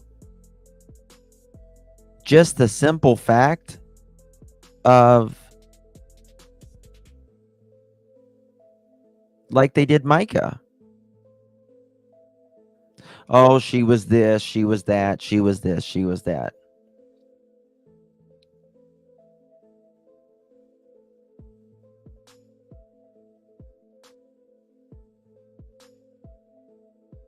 The pool was full, Skip to my Lou. It was full.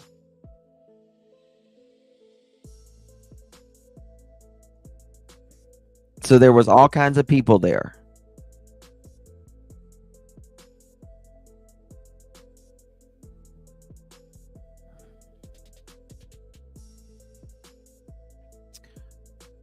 Well, why is there no, there was nobody there.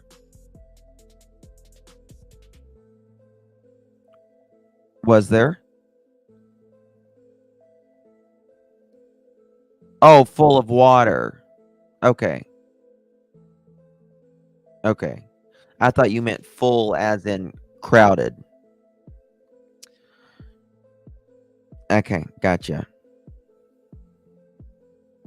I was like, that's not ringing a bell for me. Because he was alone, right? He was alone. I wasn't getting it. So, they've even chatted. After his death, it was extremely hard on Susie and the kids. God bless the kids. That's who's really suffering. The first year was likely the hardest for them. It is for everyone. So we visited them often that year. Susie was going to the Lord and she started to seek help from the church dealing with the grief. So she started meeting with the church. I assume JP. Sure did. Over the past year, their meeting turned from counseling to something more. This is fuck. I'm not saying Susie being more involved and part of the adultery with JP is okay. I'm not even saying it's okay for her to have been with him after Mica's death. I'm saying that Susie is a victim too. We are called to care for the widows, not take advantage of the vulnerability. So all I ask is you be mindful of the theories put together. Susie Skinner isn't the awful person she's being.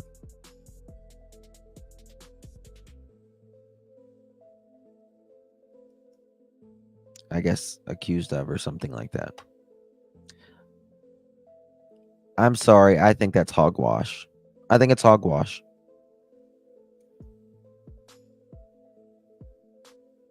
And I just don't believe it. I don't believe it. Solid Rock is now allegedly, maybe, possibly,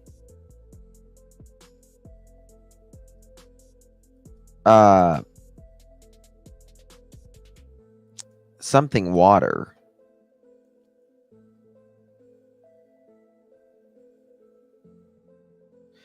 This was, oh, never mind about this shit. This is when they wanted it. JP wanted everybody to stop talking.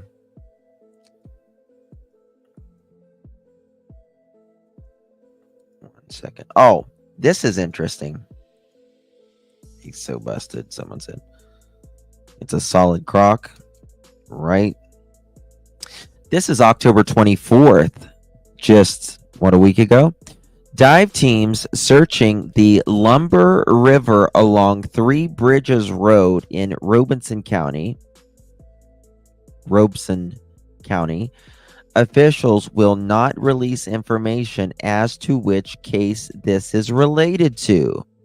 Mica Miller was found just south of this location. Pembroke Police Chief Adrian Hunt said they're trying to, quote, locate a weapon used in one of our crimes, end quote. According to Google Maps, this is a 30-minute drive from Lumber State Park.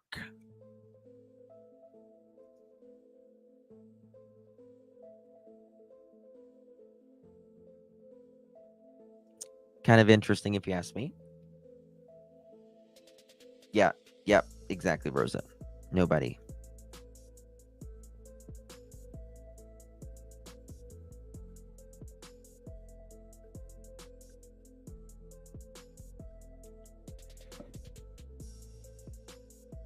What do you mean, huh, Ginger? Dive teams are searching the Lumber River along Three Bridges Road in Robeson County. Officials will not release information as to which case this is related to. Mica Miller was found just south of this location. The police chief, though, says they are trying to, quote, locate a weapon used in one of our crimes. Is this related to Mica? I don't know.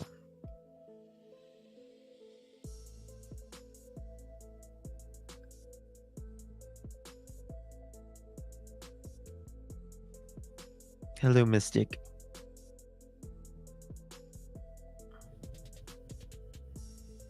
Very interesting, isn't it? Very, very interesting.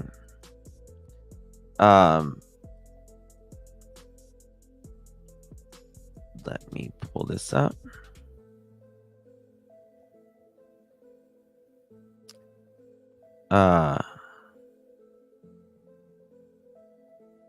This was 4 days ago. I want to show y'all this. Credit goes to the amazing Robbie Harvey. Saturday night, and instead of going to see her body, he woke up the next day and preached. And then he stood up at the end of the service and told everybody about it, blamed it on her mental health, and then told everybody not to talk about it. Ever since her death, multiple things have come out about the pastor, multiple affairs. He ran over a woman multiple times with his vehicle several years ago. Many people accuse him of threatening them. Y'all. What? He ran over a woman? What?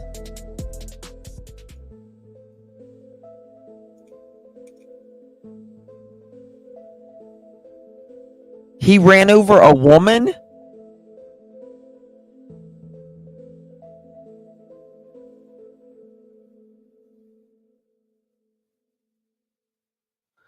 I love Robbie.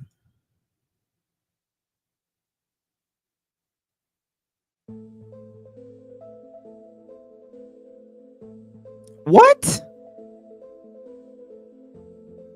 I don't care if it was when he was younger, when he was older, when he was a senior citizen. How do you run over someone multiple times?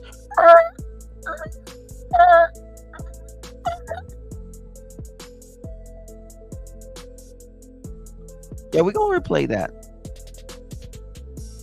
Then told everybody not to talk about it. Ever since her death, multiple things have come out about the pastor, multiple affairs.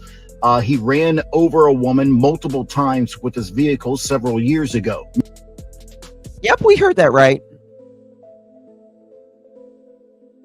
Maybe is that the woman? Is that the person? Okay, Fluffy. Is that the person that died that we thought might have been his first wife?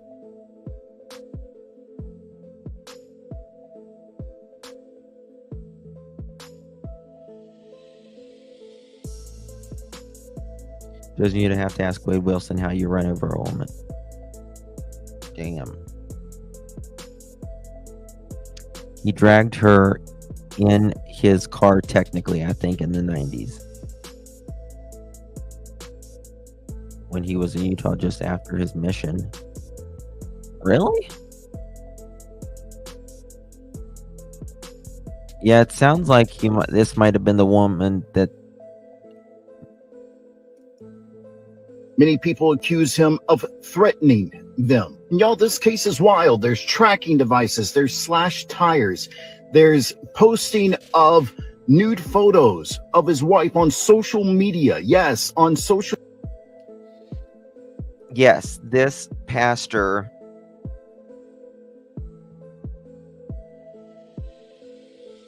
Yeah, I can't always. Yeah.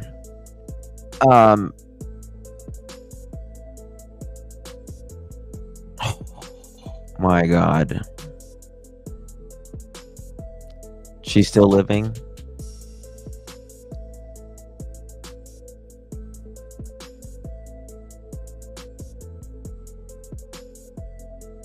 That's insane.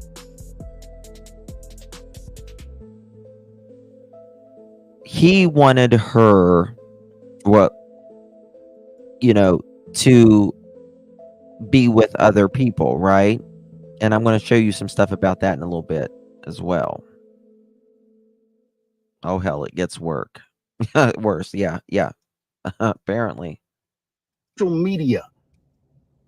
It's wild what all this man has done. And despite him saying in multiple interviews on multiple occasions that she had a history of mental health and she attempted to take her life 6 or 7 times, there's no credible evidence to support that. There are some medical documents. This is just bound to happen with this guy sooner. I mean, this guy was just a nut job, in my opinion. But a lot of people are questioning those documents because there's a lot of misspellings. There's multiple notary stamps on one of the documents, which is illegal. A lot of people think those documents are forged, or the information is coming from him and not her.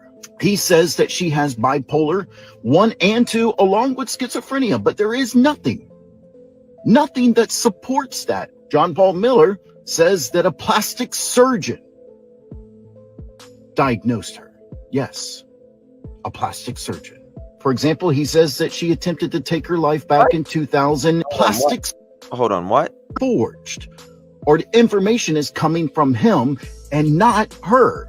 He says that she has bipolar 1 and 2 along with schizophrenia, but there is nothing that supports that. John Paul Miller says that a plastic surgeon diagnosed her.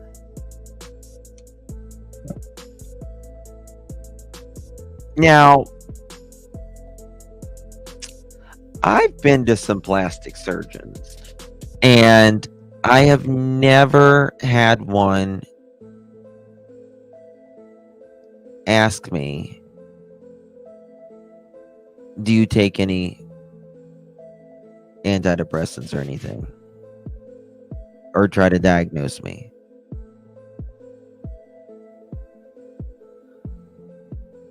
So, no.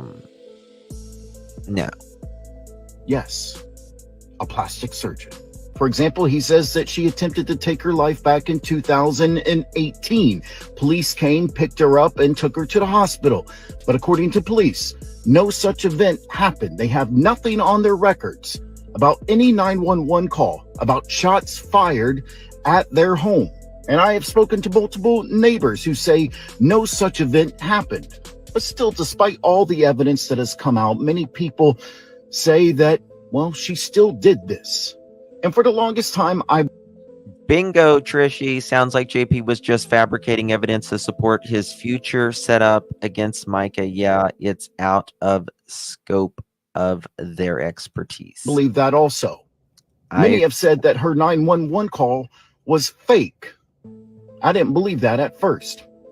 And then I myself, after reporting this case in depth, got multiple fake phone calls. One of them had John Paul Miller in it in the background. It was a fake kidnapping call. What the what? What?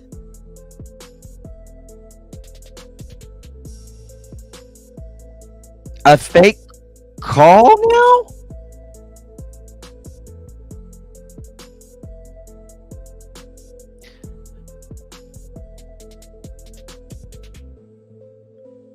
He heard one of a fake kidnapping call.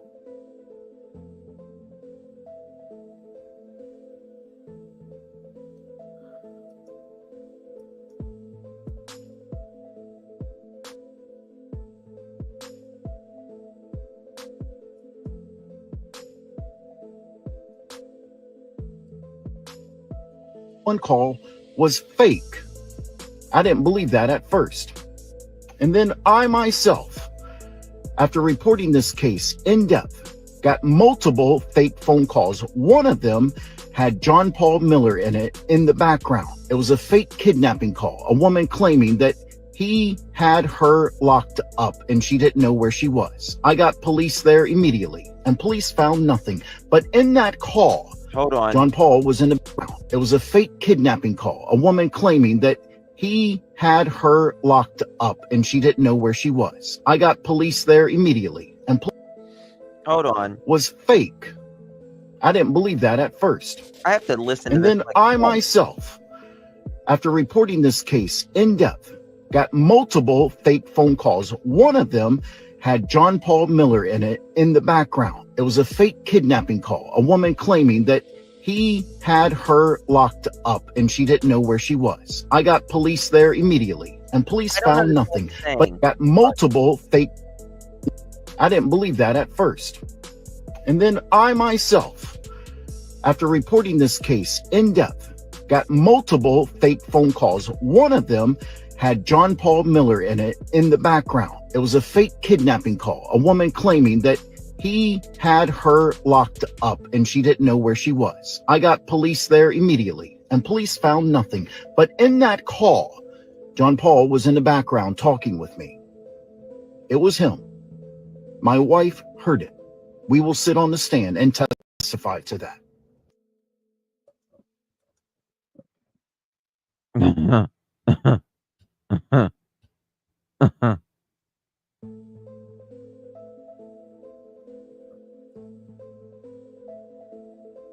This is some deep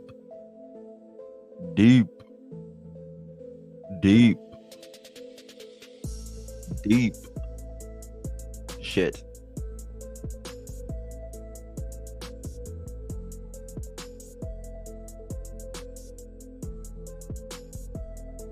This is so set up. This is insane. I mean, I knew it was crazy, but this is just getting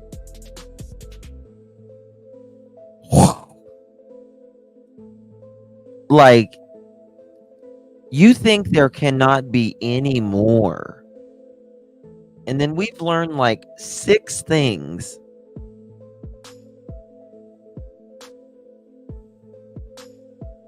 In just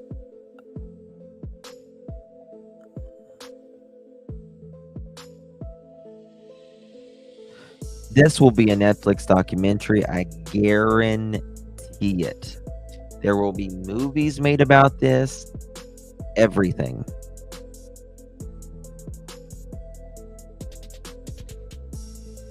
It's Valo Daybell again without kids, thankfully. I mean, kids suffered, but a lot of other victims, a lot more money, and religion, a lot of religion too. Once I got the bodies are piling those fake up. phone calls, I dug deeper into the final hours of Mica Miller, and that's why I recommend this video. I don't believe Mica did this herself. And also multiple alleged victims of John Paul. What movie was that? Paul. John Paul was in the background talking with me. It was him. My wife heard it. We will sit on the stand and testify to that. Once I got those fake phone calls, I dug deeper into the final hours of Mica Miller. And that's why Mica Miller, final hours, the Robbie Harvey. Let me screenshot that.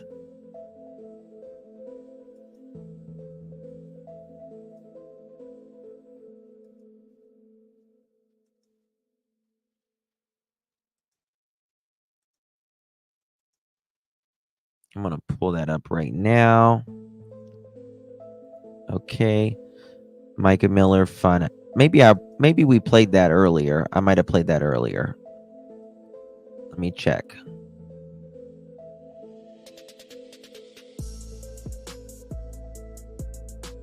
Mica Miller, the final hours.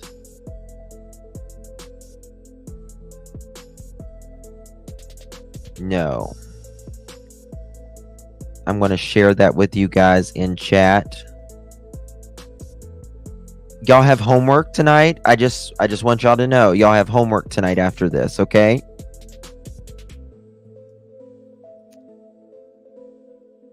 There's the link to it.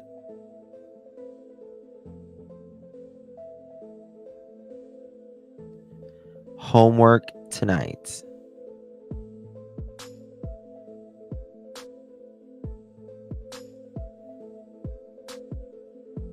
It's a 40-minute video.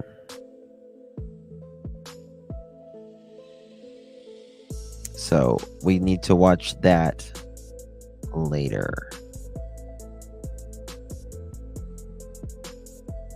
Oh, Estelle, you're sweet. I recommend this video. I don't believe Mica did this herself. And also, multiple alleged victims of John Paul Miller have come forward, and it has been announced that lawsuits are on the horizon. How many victims and what age they were, we just don't know. But according to John Paul Miller's ex-wife and court documents filed a few months ago, she says there are multiple victims underage. And the FBI is actively investigating multiple crimes. I believe John Paul...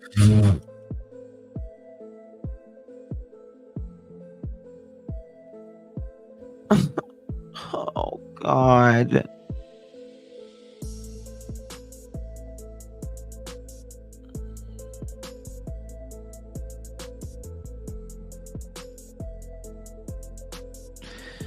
This is a preacher, allegedly pedo, allegedly unaliver, allegedly attempted homos, running over, attempted. I mean, I could go on. His first child was a 9th grader. Paul Miller will go to jail for at least fraud, stalking, more financial crimes. I believe multiple people will go to jail. I also believe that he may be charged with murder. Yes, I forgot about that, troopers. There's so much to this, I forget.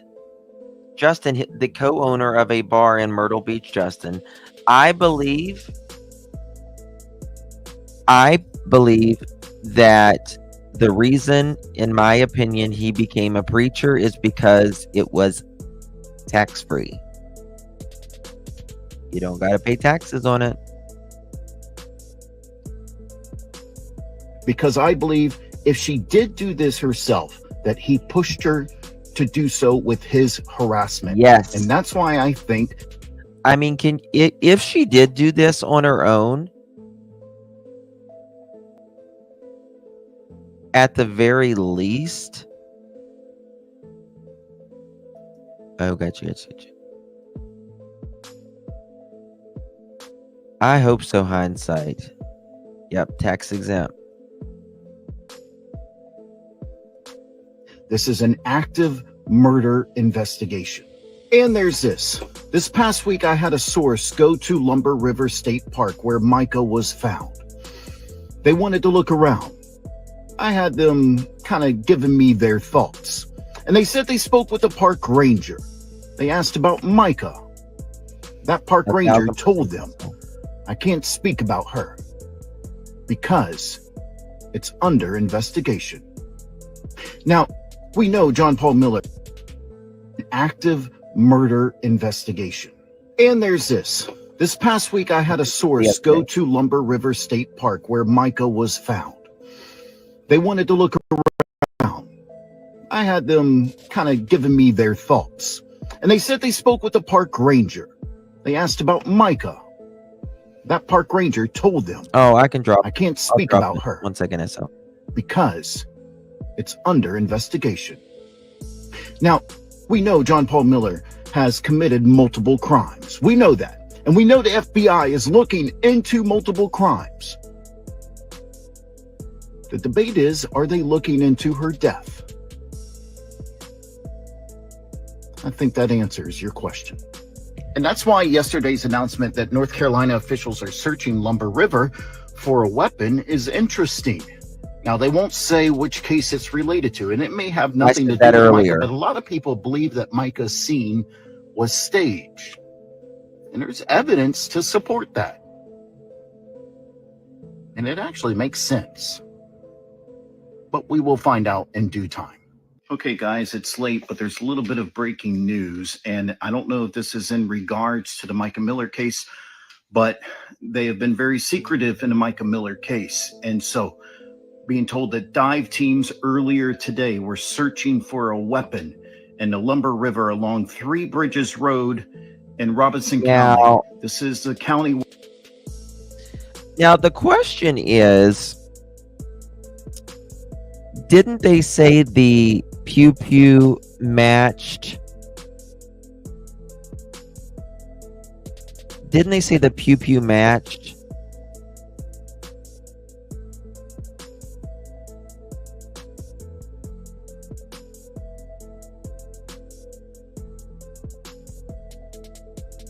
Is that what they said? So why are they looking for another pew pew?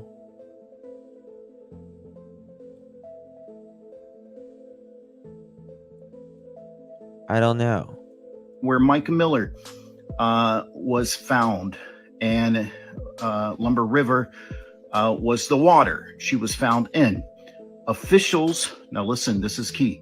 Officials will not release information as to which case this is related to. Pembroke Police Chief Adrian Hunt said they're trying to locate a weapon she did videos used in one of their crimes. Now, you ask about Mica Miller, no one will talk about it. You ask officials about Mica Miller, no one will talk about it. And there has been some activity over the past week. I haven't reported on it because we're trying to figure out exactly what's going on. But there has been activity in regards to Lumber River this past week. And so we're going to report on that more as we get more information. I don't want to dive too deep into that right now. But according to ABC 15 in South Carolina, officials searching Lumber River for a weapon in a case that they will not release any information about. So could this be related to Mica Miller's death? I have said from the beginning, I believe the FBI are investigating her death as a murder. Could this be related to it? We'll find out soon enough.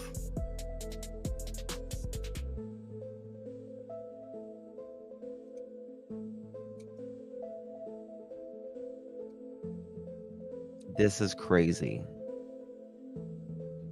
It's abso-freaking-lutely crazy.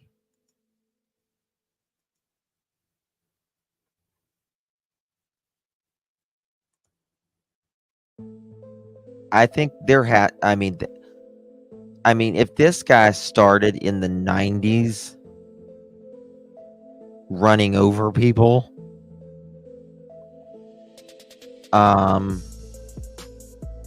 yeah.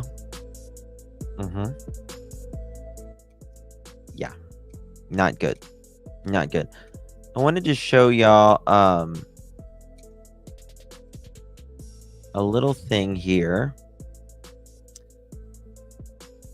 Trying to find it. Who was the mother?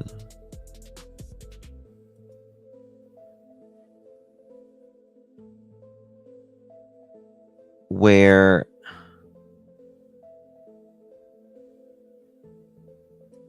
there's like affidavits here or something. Look what he says here. This is crazy.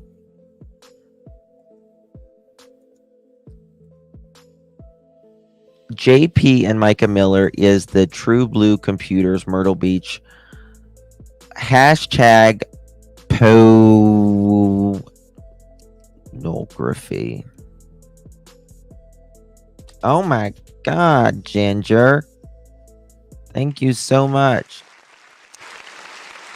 I've watched 2 lives with you today. I know what you do takes a lot of hard work, time, and energy just to know you're appreciated. Oh, thank you, my dear. I really appreciate that, Ginger. Thank you so much.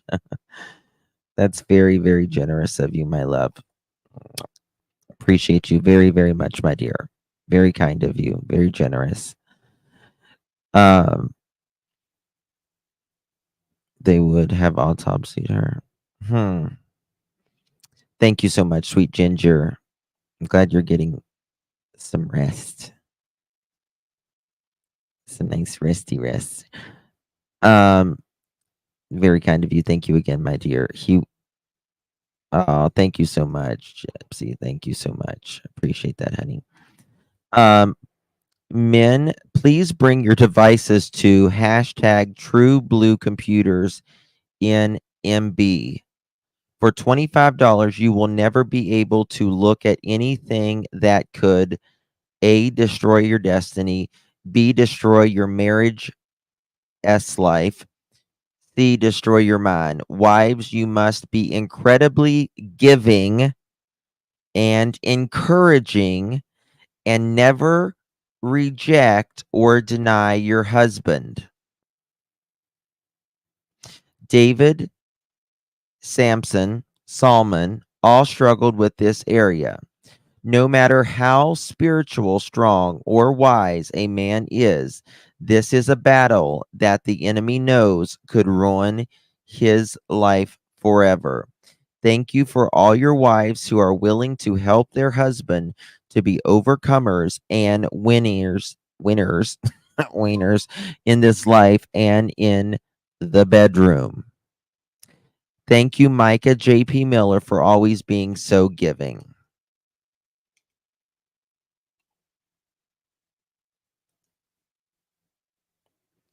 Oh my God.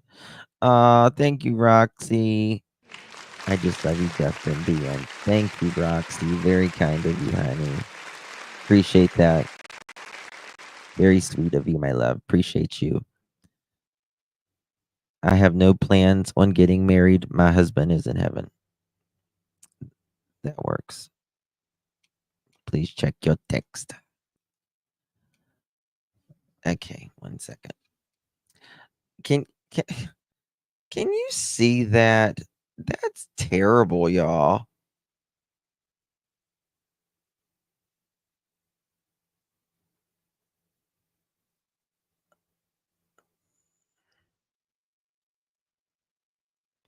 That's crazy. Check my text.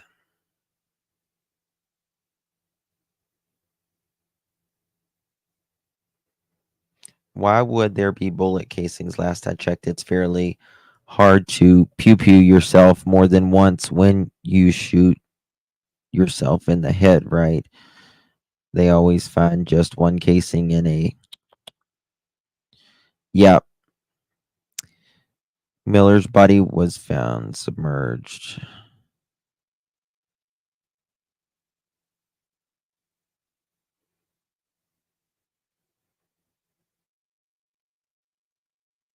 Miller's body was found submerged in the river by trees about 100 feet from the bullet casing by a kayaker who notified police, the report said. Police also were given a black bag with Miller's ID and money that was found by a person at the bank of the river. The death of Miller, who was married to John Paul, Pastor Rock, was received now. Yeah. How does that happen? 100 feet from the bullet casings, plural. How does that happen? This case, I'm not going to sleep. Is Sharon in here? Sharon, how you doing? She surely didn't run out in the water after she did that. And it's, you know what? They were both found in the water. You know what water does, right?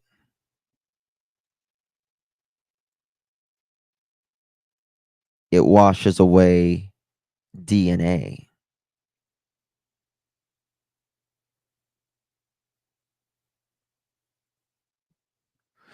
Washes away DNA, y'all.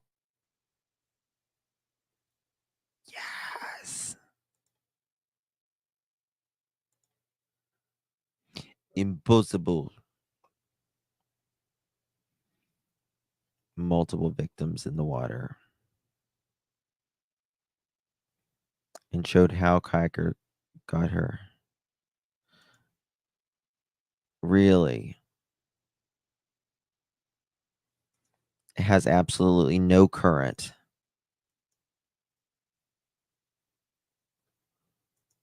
That is true as well. As I went down in the river to pray, I thought only her top half was in the water. I have no idea. And the name of the new church will have water in the name. Yes. What's it called? Water something. Something water. I forget what it's called.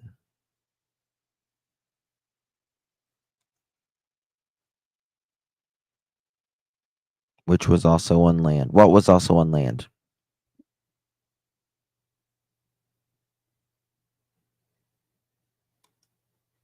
Land shark. Living waters.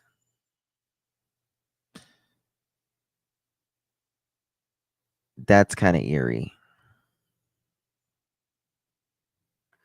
Sounds like someone was in the car with her. I don't know if you just Wanda, I don't know if you just got here, but this guy, if you rewind maybe like 10 minutes, this guy was claiming that he heard, this reporter is reclaiming that he heard JP in a fake call with another church in the video. I just can't even imagine. If we know this stuff publicly, right? Can you imagine what that probable cause affidavit's going to read? It will be the most interesting probable cause affidavit that I could think of. Oh my God. If one ever comes out, that is. Alicia says, I remember him saying this in a sermon. This is how he views women. We are just objects to serve men and give sex when they want.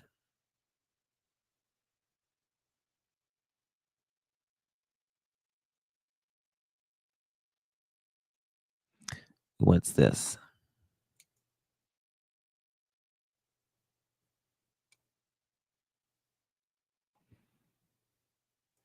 Interesting. Oh, the shells were on land? Casings. Yeah, the casings. I say shells too. I don't think I don't either. I don't either. I don't. At all. Hold on. Oh, this is about Chris Skinner. I want to show you this. Deep pool. He was said to be meeting someone to play chess that morning and instead ended up in the pool strapped in his wheelchair. There were security cameras that showed he was alone at the time he went into the pool. The police ruled it an accident. As far as I know, whoever he was expected to play chess with never showed up or made themselves known. After Chris's death, myorinews.com ran an article. So he was supposed to play chess that morning, but the person never showed up or has ever came forward?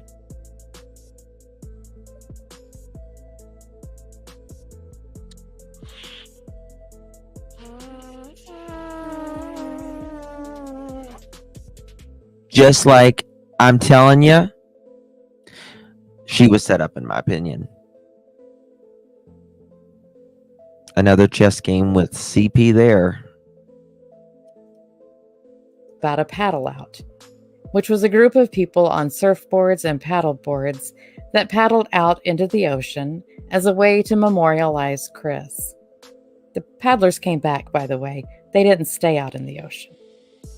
In the article, Susie was quoted as saying this about Chris.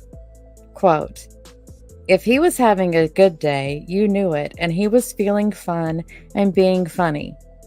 If he was having a bad day, you knew it. But you knew exactly why. He was so in touch with his thoughts and why he was feeling exactly the way he was feeling. It was really neat to talk to a person like that." End quote. So that's how Susie describes talking to her husband of 17 years. It was really neat. It was swell. It was nifty. It was apt. In the same article, Susie also had the following to say about Chris's death. I just got that text. I'm going to show him. It's hard and it's emotional. Well, way to bare your soul, Susie. That's not how I expect anyone to talk about their spouse suddenly dying. I would expect sentiments like, I'm devastated, I'm crushed, I'm torn, my heart is broken, I miss him so much, I'm still in shock. But Susie just tells everyone it's emotional. Maybe she just isn't good with expressing emotion. Or maybe she's a cyborg.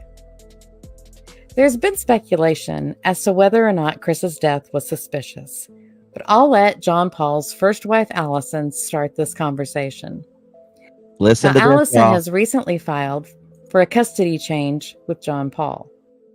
In an affidavit, she alleges that in 2021, quote, JP began spending time with his now paramour, Susie, who was the mother of the boys that play on our son's soccer team. JP began using our son to facilitate times he could spend with Susie, which our children were well aware of. Their friends talked about it, and it caused them a tremendous amount of embarrassment.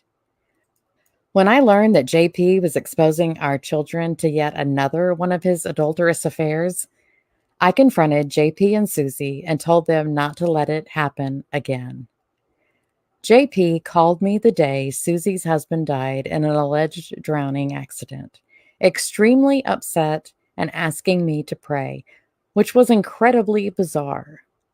Based upon information and belief, just 2 weeks prior to this incident, Susie's husband had confronted JP and asked him to leave his wife and children alone. It is chilling to know that the spouses of both Susie and JP are now dead from tragic events. End quote.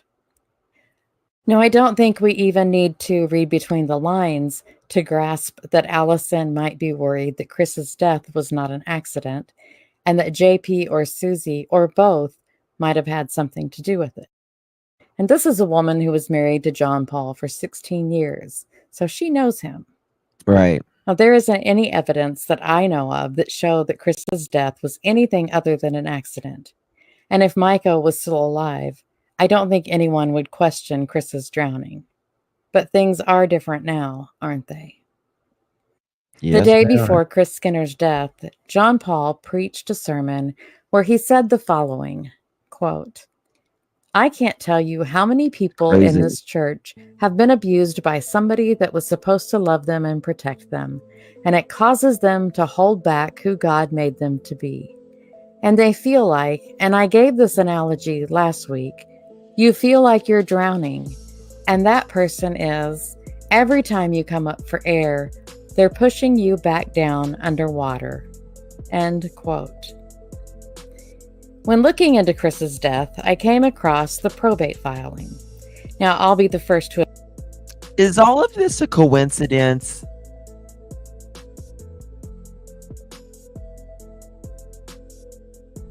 Oh, yes. Yes, married now. According to a ancestry to admit that I am not well versed in probate law, but I did find something I think is odd on the records. On their probate records, Horry County has a non-probate column and a probate column. So assets, such as real estate that might not be subject to probate, would go in the non-probate column. Now, Susie and Chris's house, which they owned, isn't listed as an asset in either column. In fact, her only assets listed were other for $25,000. Fun fact, in South Carolina, $25,000 is also the threshold for determining... Roxy, if you go to the Ancestry website, it says that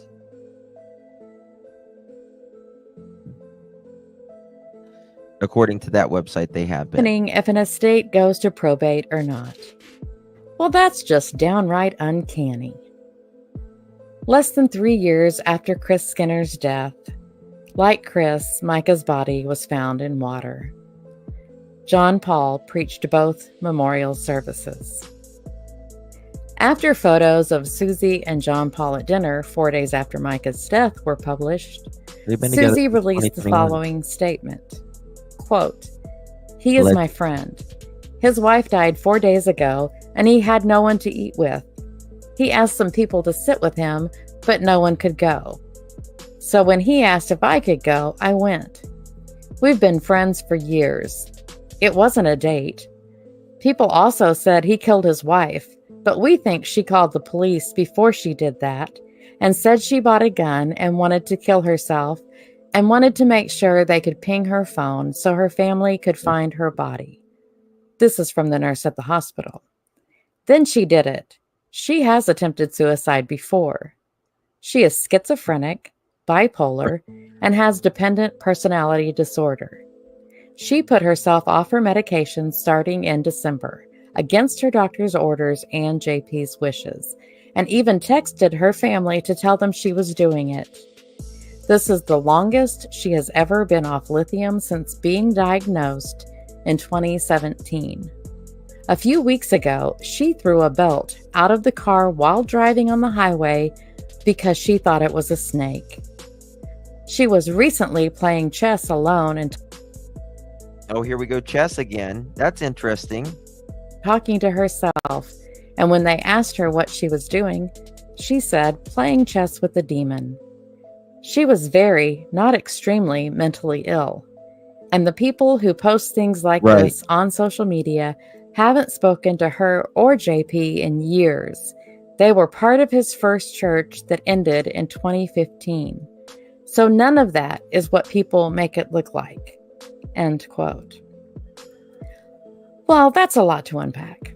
But let's start with why JP feels he needs to hide his phone screen from Side Chick. she might just be one of many side dishes.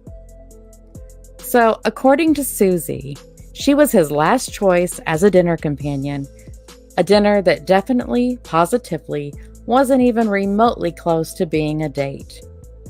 She seems to know an awfully lot about Mica and what supposedly happened the day she died for someone who was just a last choice friend.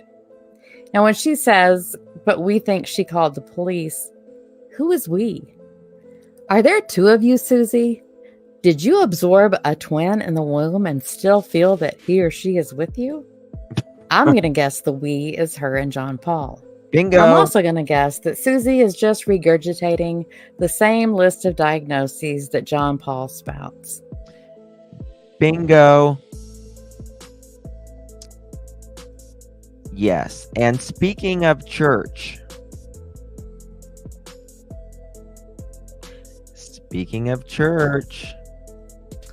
Like father, like son, y'all.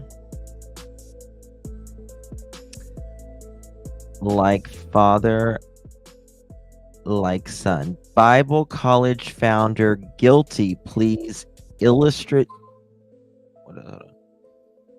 dramatic fall from grace. Cathedral Bible College founder Reginald Wayne Miller, whose ambition as a young adult put him briefly in the national spotlight before allegations of sexual improprieties. I can't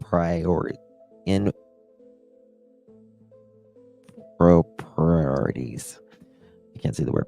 Chased his ministry from Florence to Myrtle Beach.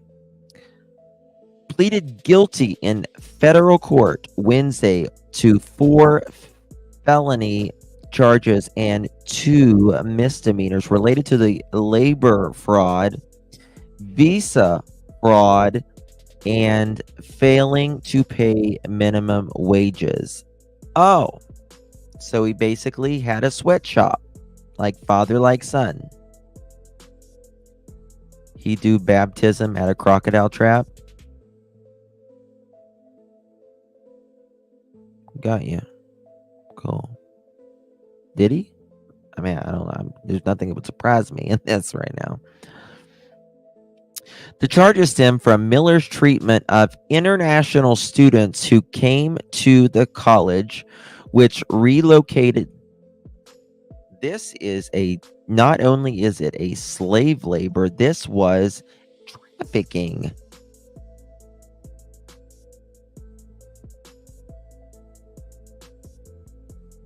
This was damn trafficking. Susie's voice on it that we can compare to the 911 call. I don't know. That's a good question. Did he do it? Right? The charges stem from, the treatment of international students who came to the college, which relocated its main campus from Myrtle Beach to Marion in 2012, hoping to earn degrees in theology, ministry, and other Christian studies. Students told investigators earlier this year that their classes were a sham. They lived in substandard conditions, and Miller forced them to work at the college or his home for little pay, according to the court documents. If they refused to work, the students said Miller threatened to deport them.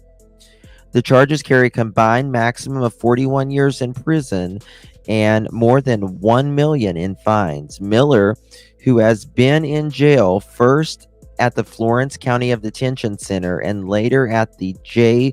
Reuben Long Detention Center in Conway, since his arrest on March 21st, was released on Wednesday on a $50,000 unsecured bond.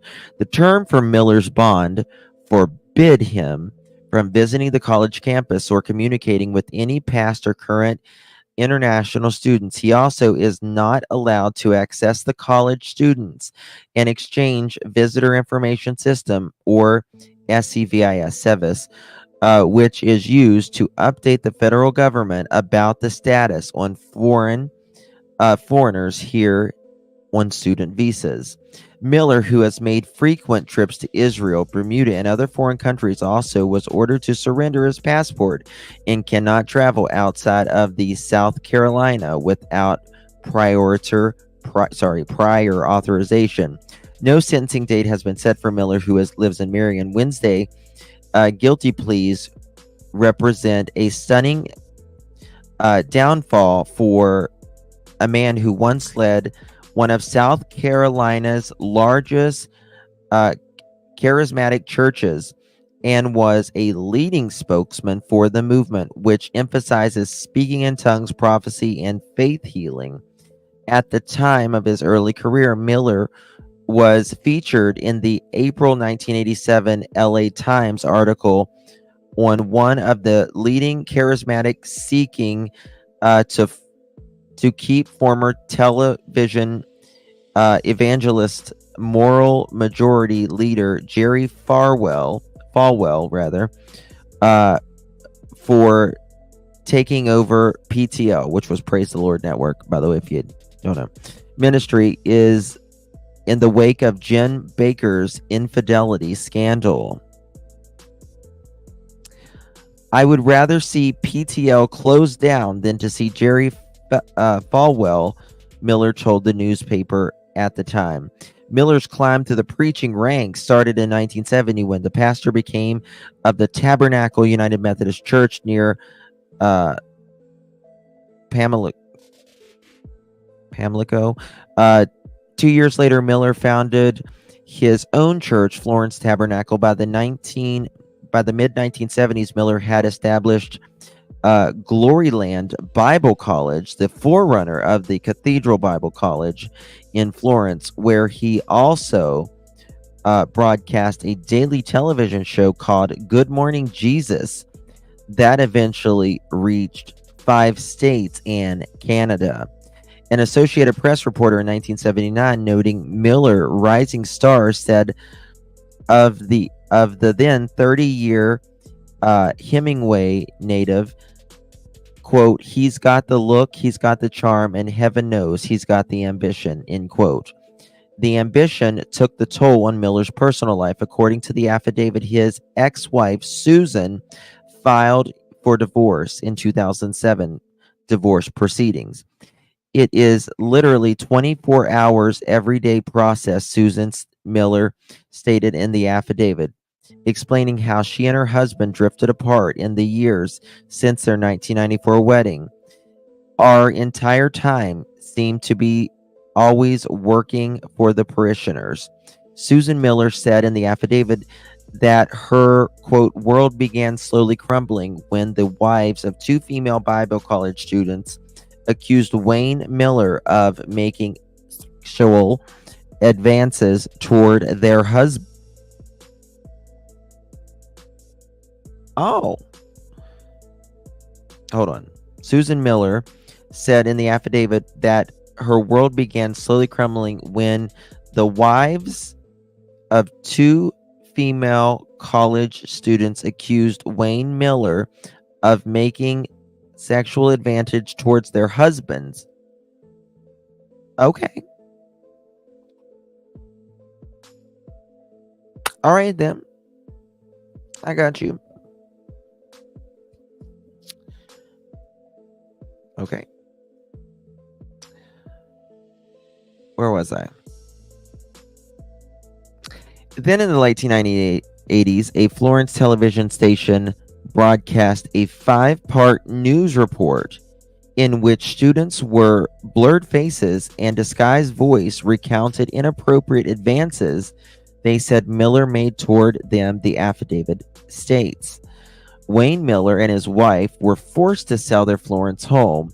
Susan Miller said in the affidavit that the move to Myrtle Beach, where they conducted sermons in the empty storefronts. When the Myrtle Beach Air Force Base closed in 1993, Miller seized on the opportunity to get the property through a federal program called the Public Benefit Conveyance, which meant to help spur economic development at a closed military basis. Miller's brashness and the loud, sometimes angry demonstrates of his followers at meetings irritated some members of the Myrtle Beach Air Base Redevelopment Authority, whose Miller once threatened in writing that they might contract a deadly disease if they do not meet his demands. What?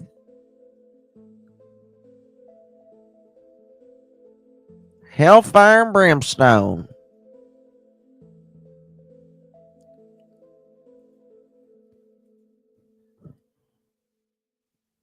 He threatened them and said they might contact a deadly disease if they don't meet his demands. The authority eventually relented to Miller, was allowed to purchase the base chapel and some surrounding land in 1985 at below market rate through the federal program. It's where Cathedral Bible College and at the one time a private unaccredited school for kindergarten through high school operated for years. Then in 2006, the Horry County Police Department charged Miller with lewdness and prostitution, saying he exposed himself to an undercover male police officer in a bathhouse at Myrtle Beach State Park. I am fucking done. I'm done.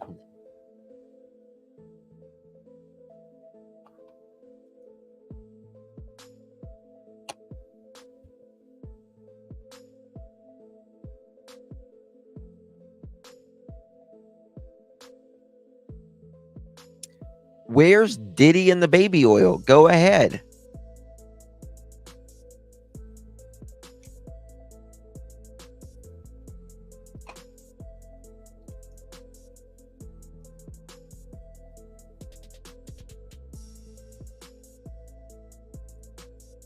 I mean, we got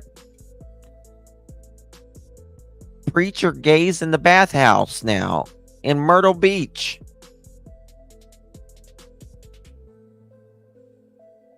Lord. He showed up for church on some Sundays during the protest too.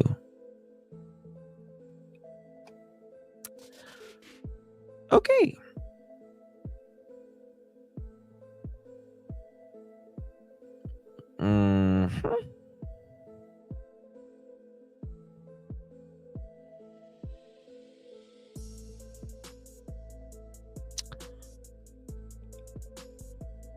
Miller entered into pretrial intervention program, and the charge ultimately was expunged.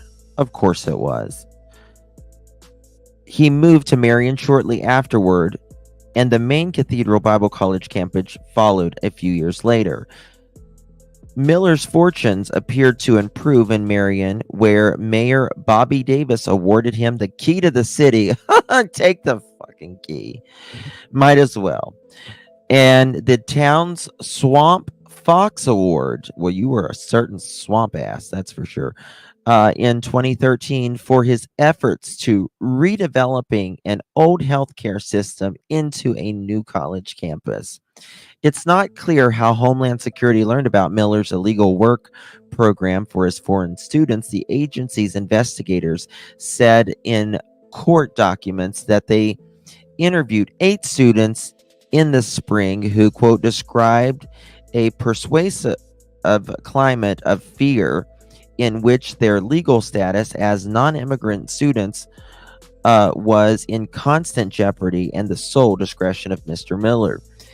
A criminal complaint filed earlier this year states Miller forced students to work at the college and at his home, sometimes for more than 40 hours a week and for as little as $25 per week.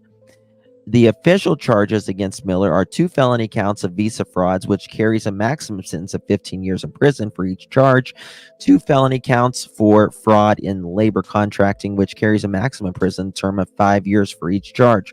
Prosecutors say Miller included false statements on documents known as F-1 forms. They are submitted to the federal government and include information and about a foreign student's eligibility to study here. Miller stated that the students would not work for more than 20 hours a week, which he knew their work hours would not exceed that maximum, that he stated that the students would receive educational instruction when in fact they did not. Miller also pleaded guilty to a pair of misdemeanor charges of willful failure to pay minimum wage, which carries a maximum sentence of 6 months in prison for each charge.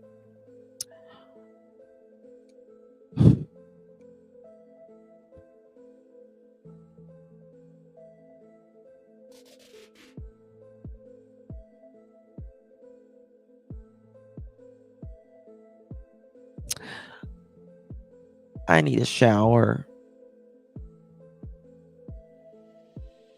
and an antibiotic after this, I'm sure, because I feel violated. I really do. It's terrible. This is terrible.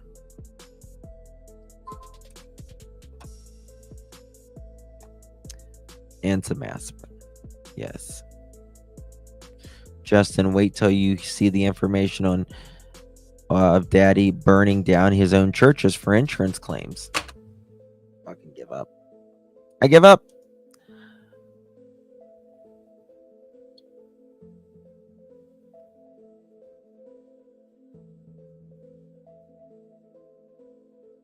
Oh, Lord have mercy. This is crazy, crazy, crazy, crazy, crazy. It really is, Castle. It is crazy.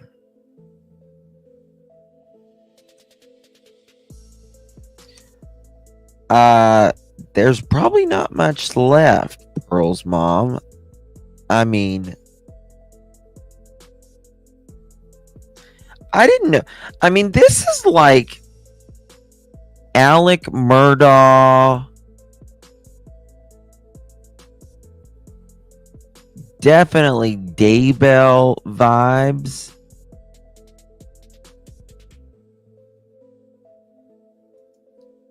Hold on one second.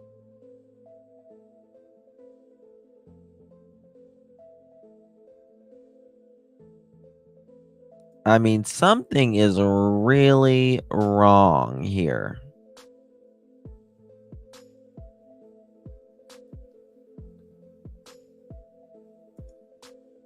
Thank you, my dear. If Alec was a preacher, well, I'm just talking about like all the financial crimes and, you know, all that stuff. It's just beyond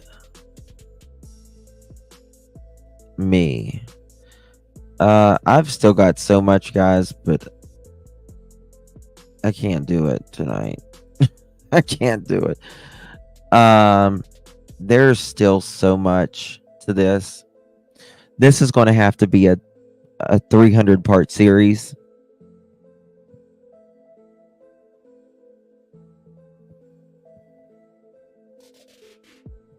Tithing of homes, planes, cars, etc. Yeah, Diddler Church. You can't, Lolo. You can't. Lord, have mercy. If you need more, let me know. It's a lot. I mean, I knew this was bad.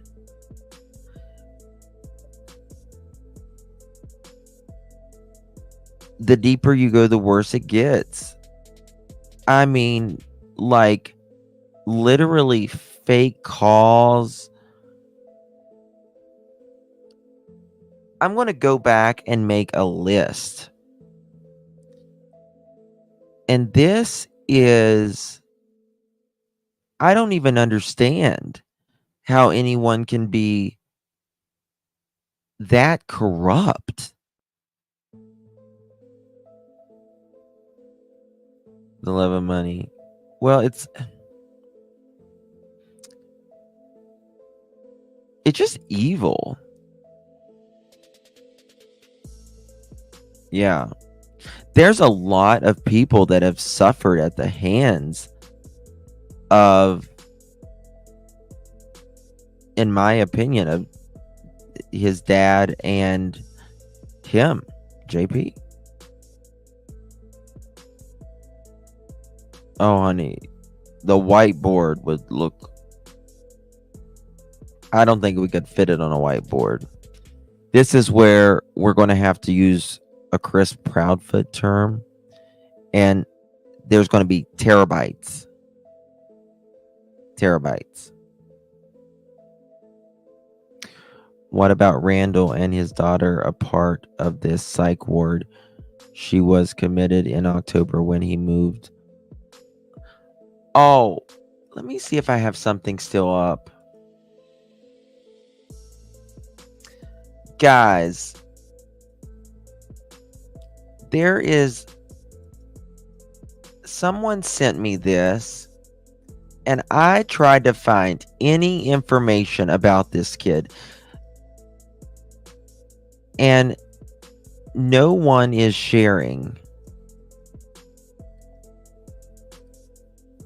Her name is Echo Maggie Main. She's 15 years old. And I think the algorithm, whenever you type in her name, it wants to correct Echo, and it wants to find the state of Maine. Cookeville, Tennessee.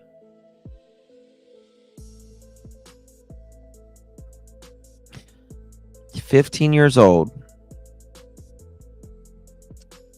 Let me give you the link. Hold on one second. But there's only like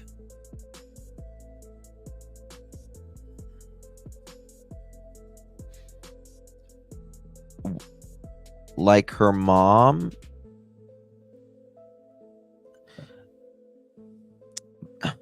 It's very weird though.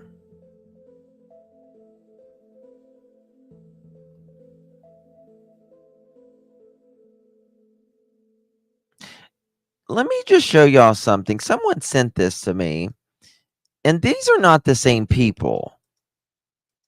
I just now noticed this. "My daughter has been missing since October 1970s. It only takes 2 seconds to share. Hashtag Chatham County."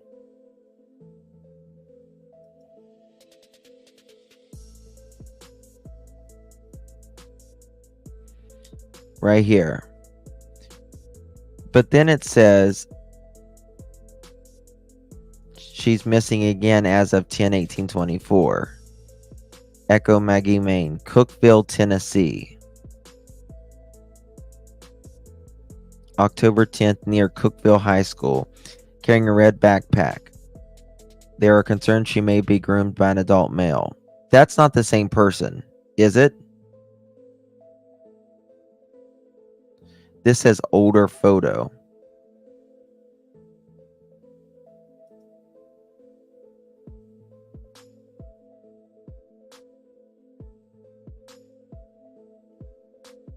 Is that the same person?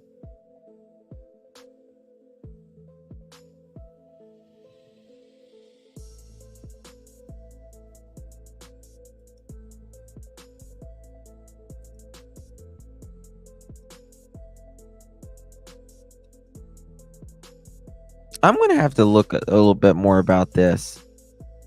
It's posted on X by one person, but there's nothing in the news. I'm wondering if this is like real.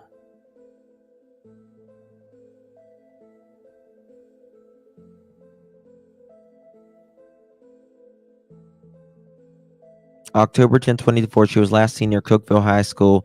There are concerns she may have been groomed by an adult who could possibly be planning to leave Tennessee, possibly heading to Illinois or Indiana. Maggie is described as having light brown hair and green eyes. If having any information, please help contact her. Jessica Davis. And then a voice for the voiceless.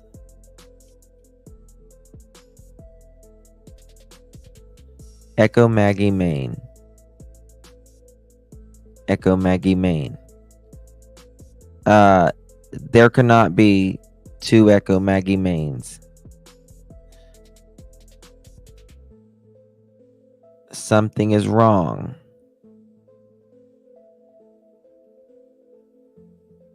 So which... A subscriber sent this to me.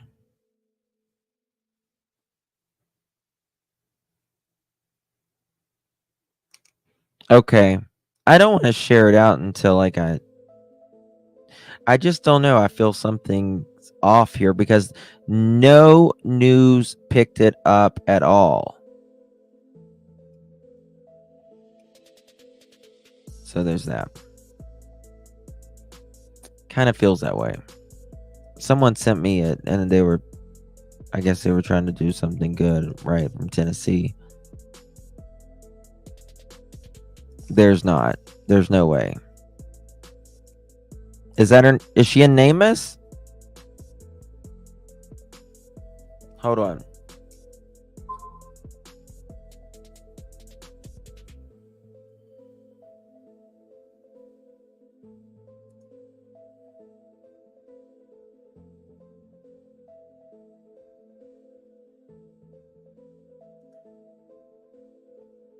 Damn it.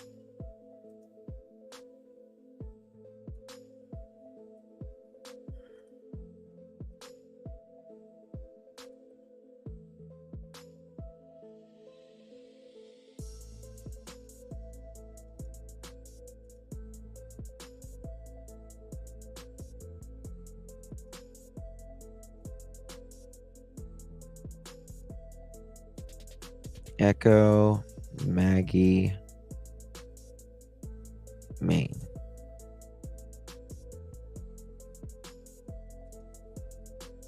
Hold on, what's her Namus number?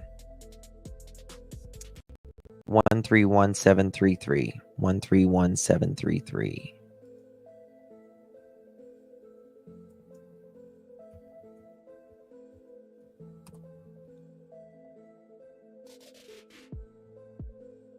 Did I say it wrong?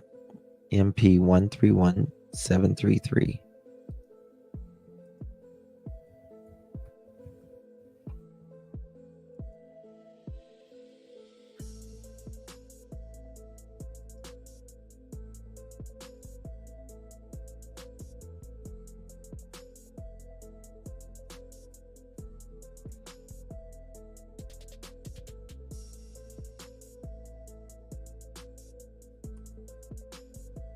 Yep, there she is. This is weird.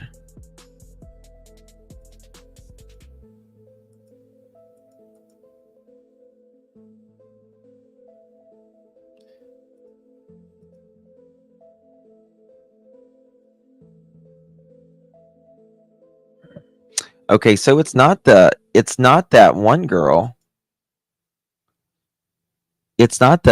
It can't be the older looking girl.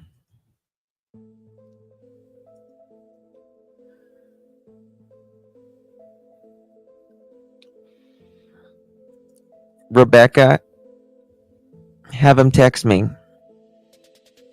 Or you text me.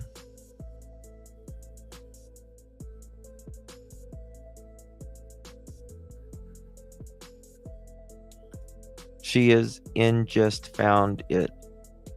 She is in, yeah.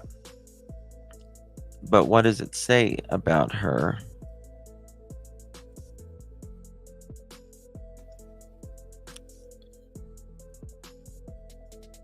"15 years old, Magdalene Echo Ellen Main is her name. 5'4", white Caucasian, 120 pounds, Cookeville, Tennessee." Guys, there are a lot of young women going missing in Tennessee.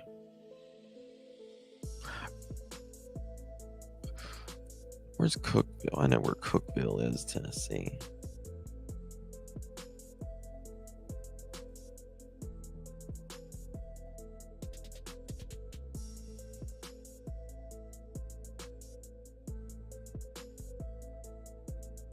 Yeah, it's east of Nashville. Yeah.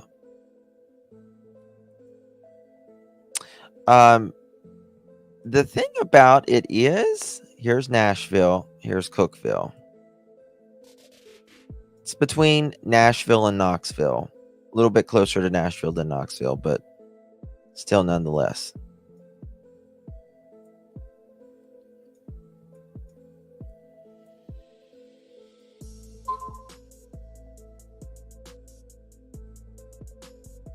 That's bizarre.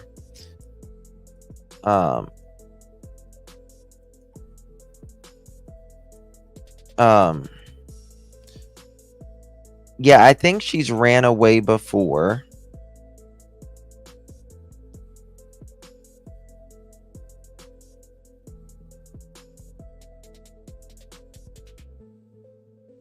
She ran away like a week ago or a few weeks ago. No, in September. Sorry, September. She ran away in September.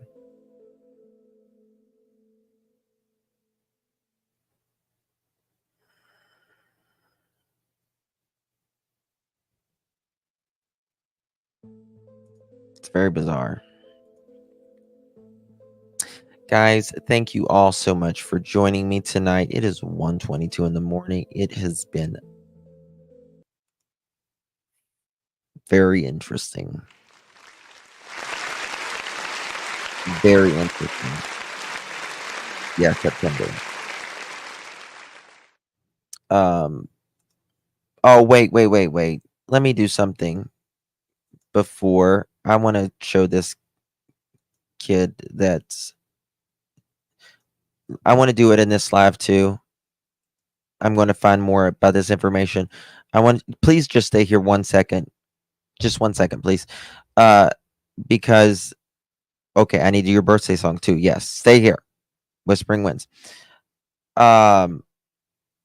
Because someone just said this kid is not getting enough at any information put up on a, and let's be honest, like it or not, this is the truth. People of color and minorities do not get the same as white people. It's just the truth. It's just the truth. And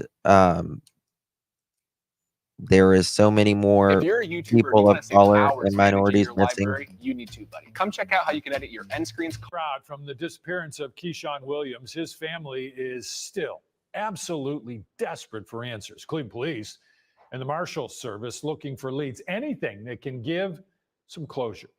So where could this now 16-year-old be? 19 data journalist Jeff Slauson is here now with a full timeline of the teen's disappearance, which Jeff helps to provide maybe a clearer picture as to where the case currently stands. Yeah, this is obviously very tough. 366 days officially now for this family that has been wondering where he is and if anybody could potentially provide any sort of update on it. So our first thing that we are going to hit on here in this timeline brings us to Slavic Village. This happening last year. There we go. June 17th, 2023. That is when Kean Williams was last seen in Slavic Village. Now, according to reports, he was kicked out of a house party that was on Fleet Avenue in Slavic Village. Once he was kicked out, that's when a lot of people lost track of him. That is until we started to learn of more reports that happened. Let's fast forward a week then to June 24th of 2023. That is when the Amber Alert was issued for Kean. Now, why did the Amber Alert come officially a week later? Well, the decision was made following reports that Kean was seen bound, tied up, and beaten in the back of a car. That car, we aren't sure exactly where that was, but at one point, witnesses believed that it was a black Jeep. That description of that car ended up, according to police, not being found to be accurate, or at least they weren't able to use that to its full extent. But the beaten and tortured and believed to be in the back of that car ultimately led police to believe that he was in danger and that an Amber Alert was needed to get called. So that is why it took about a week for that Amber Alert to officially be declared.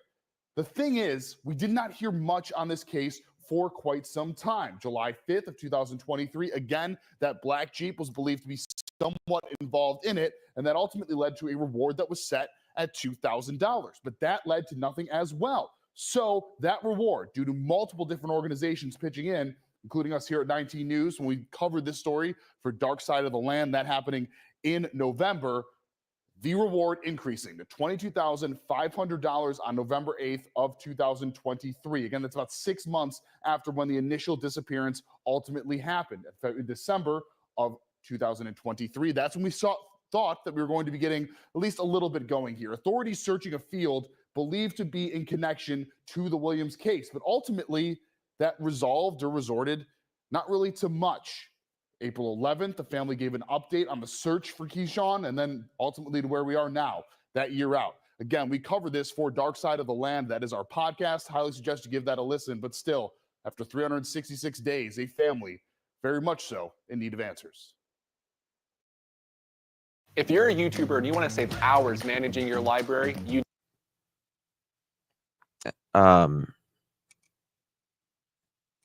One second. Oops. I want to go back to this 1 second.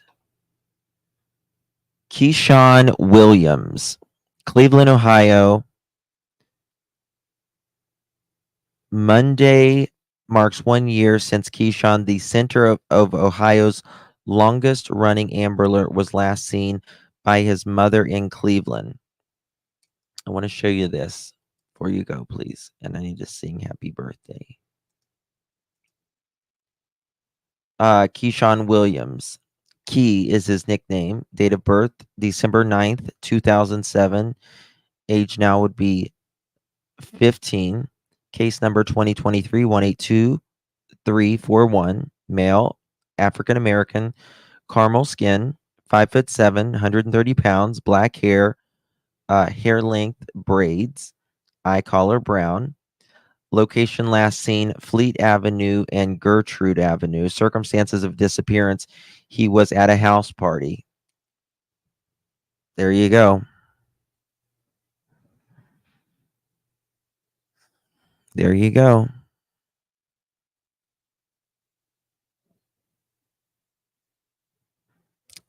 One of those mother truckers know in that house. More than one of those mother truckers know in that house. Something happened at that house.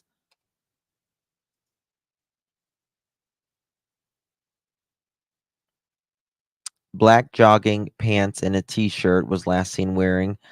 Identifying marks or characteristics: he has braids to the back and sides are shaved, gray and red Jordans.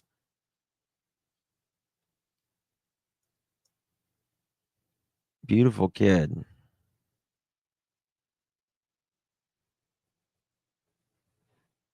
I'm going to cover more of this tomorrow. Hey, and we have Roots. I'm going to look into this.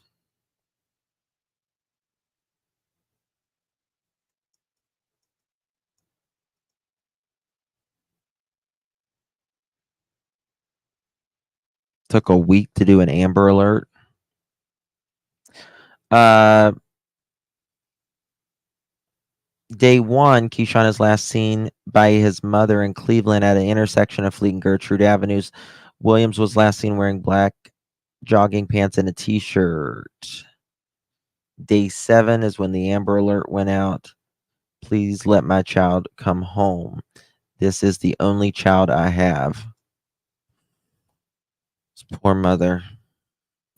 19 News is everywhere. Download our... Poor mother. I'm going to look more into this for sure.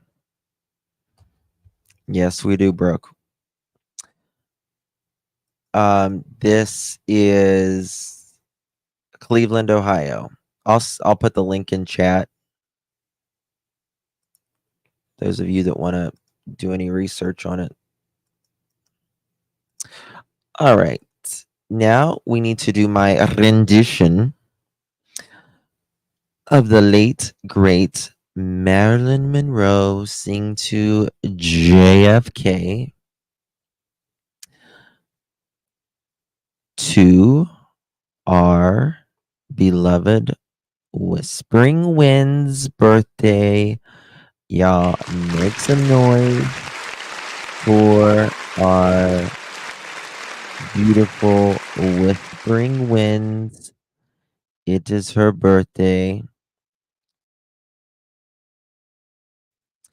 Happy birthday, Whispering Winds. The world is your oyster. It's up for you to find the pearl. And you did. I'm right here. For all of us from Maryland and Clutch Them Pearls. Happy birthday to you.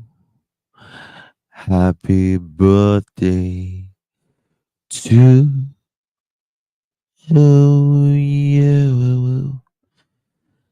Happy birthday, Whispering Winds.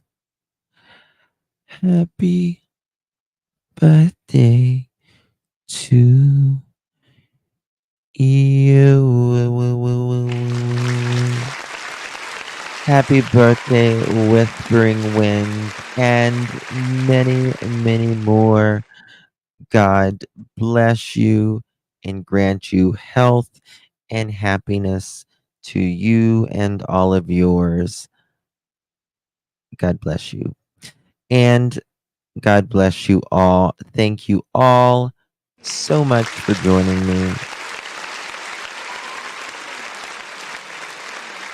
Really do appreciate you. I will see you guys, Lord willing, tomorrow. Drop the monkey shoes. The monkey shoes. The monkey shoes. Do you know the monkey shoes? Who lives on Clutch Them Pearls? Do I have the monkey? Let me see if I still have it.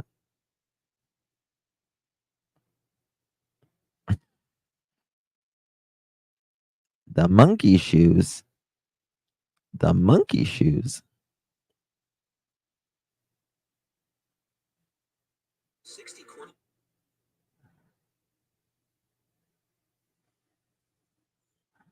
Thank you, Eileen.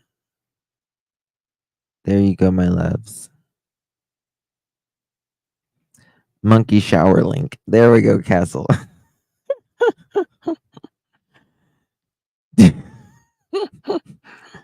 The monkey shoe link. Okay, the monkey shower link. All right, guys. Thank you all so much. Love you all, and I will see you guys tomorrow, Lord willing. I should be live at around 3-ish p.m. And of course, I'll be live around 6, 7-ish p.m. Me too, sister. Have I came up with a name yet? No.